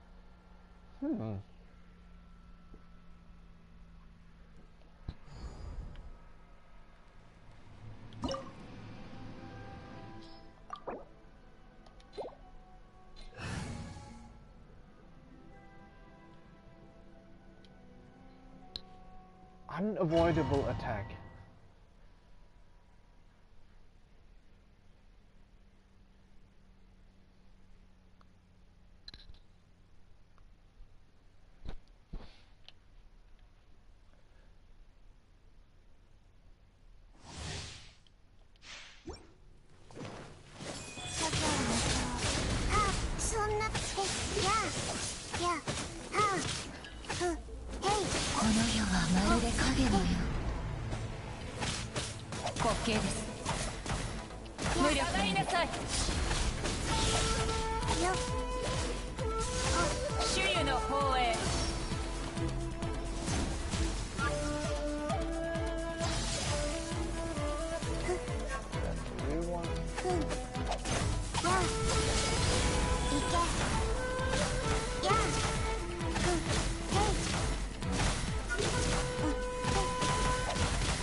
Oh my god!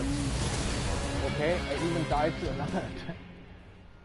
This seems harder than I thought.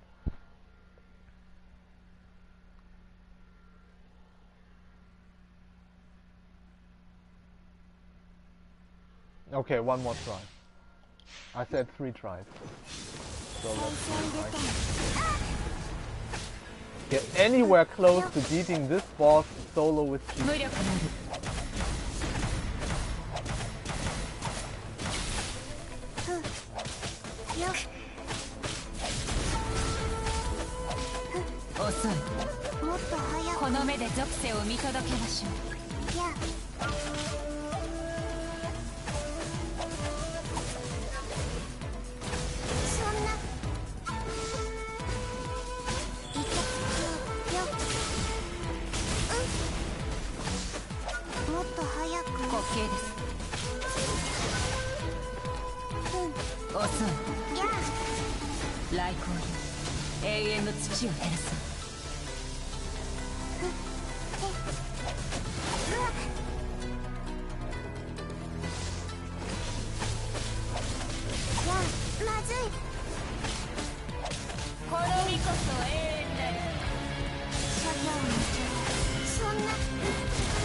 Okay, here it comes. The unavoidable attack.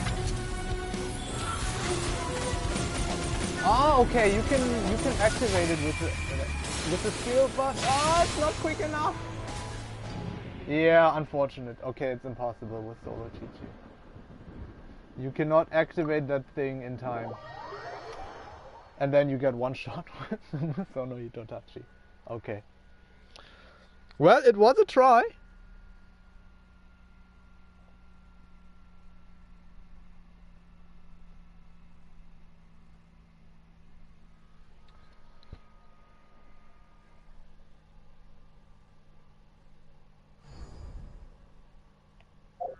Okay, let's switch back the stuff from Chichi. That is alright, that was on Jean.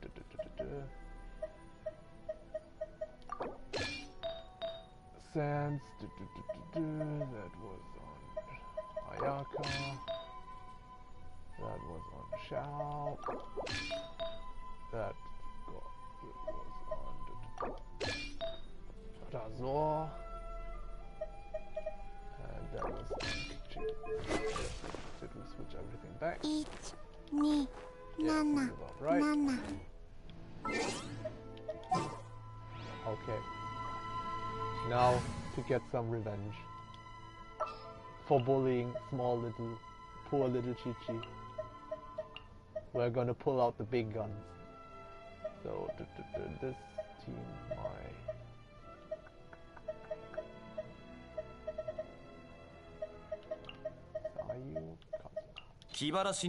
that was my mining team. Restored.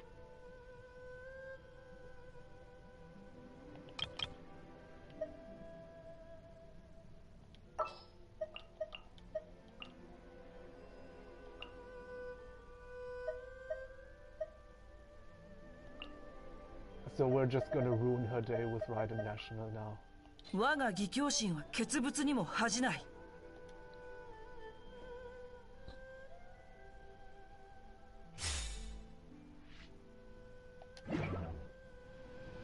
Okay, those two have the burst up. Raiden does not have a burst up. That is not. Shoot.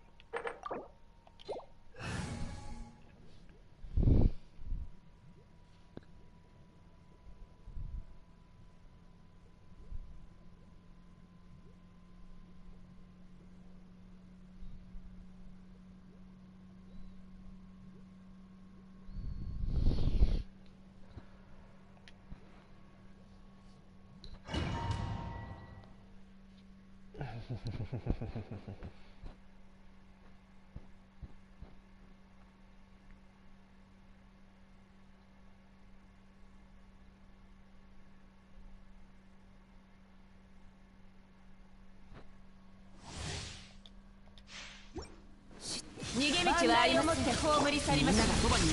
この件はわかるかい？歌よ錦と話が通じないなら叩くまででしょう。形ザック暴力この目で属性を見届けましょう。燃えろ！熱々でしょ。見切りました。無力のみんなは俺が無我の境地。おさんひゅっやっコカモーギ来描き方しクオパー火を吹け。サップレモンで OK です。暴力 And goodbye. なかったのですね。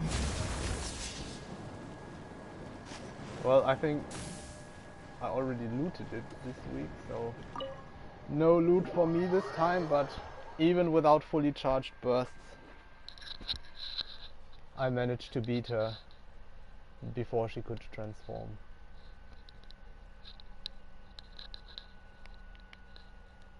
Well, yeah, it's kinda unfortunate the solo Chichi run did not work out.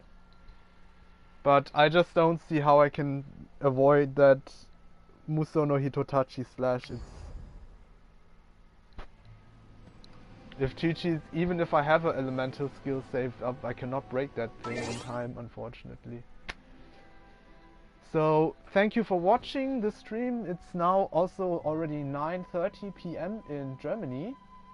And I have to now get some dinner, take a shower and prepare for the night since I still have work tomorrow. But thanks for tuning in and I hope you had a good time, and I might stream some more Genshin again in the near future if I feel like it, but today was a special day for me, finally hitting AR60 after 559 days of playing, and I still think I'm gonna be playing this game for a long time to come, and I hope you guys also enjoy the game as much as me and try to stay reasonable with your spending in Genshin, even if I know that I'm a whale myself, but I try to keep it at 1 or 2 top-ups per month at the most, so that I do not have to ruin my finances just to play this game or get a little bit more damage out of it. Well then, signing out. See you next time. Bye!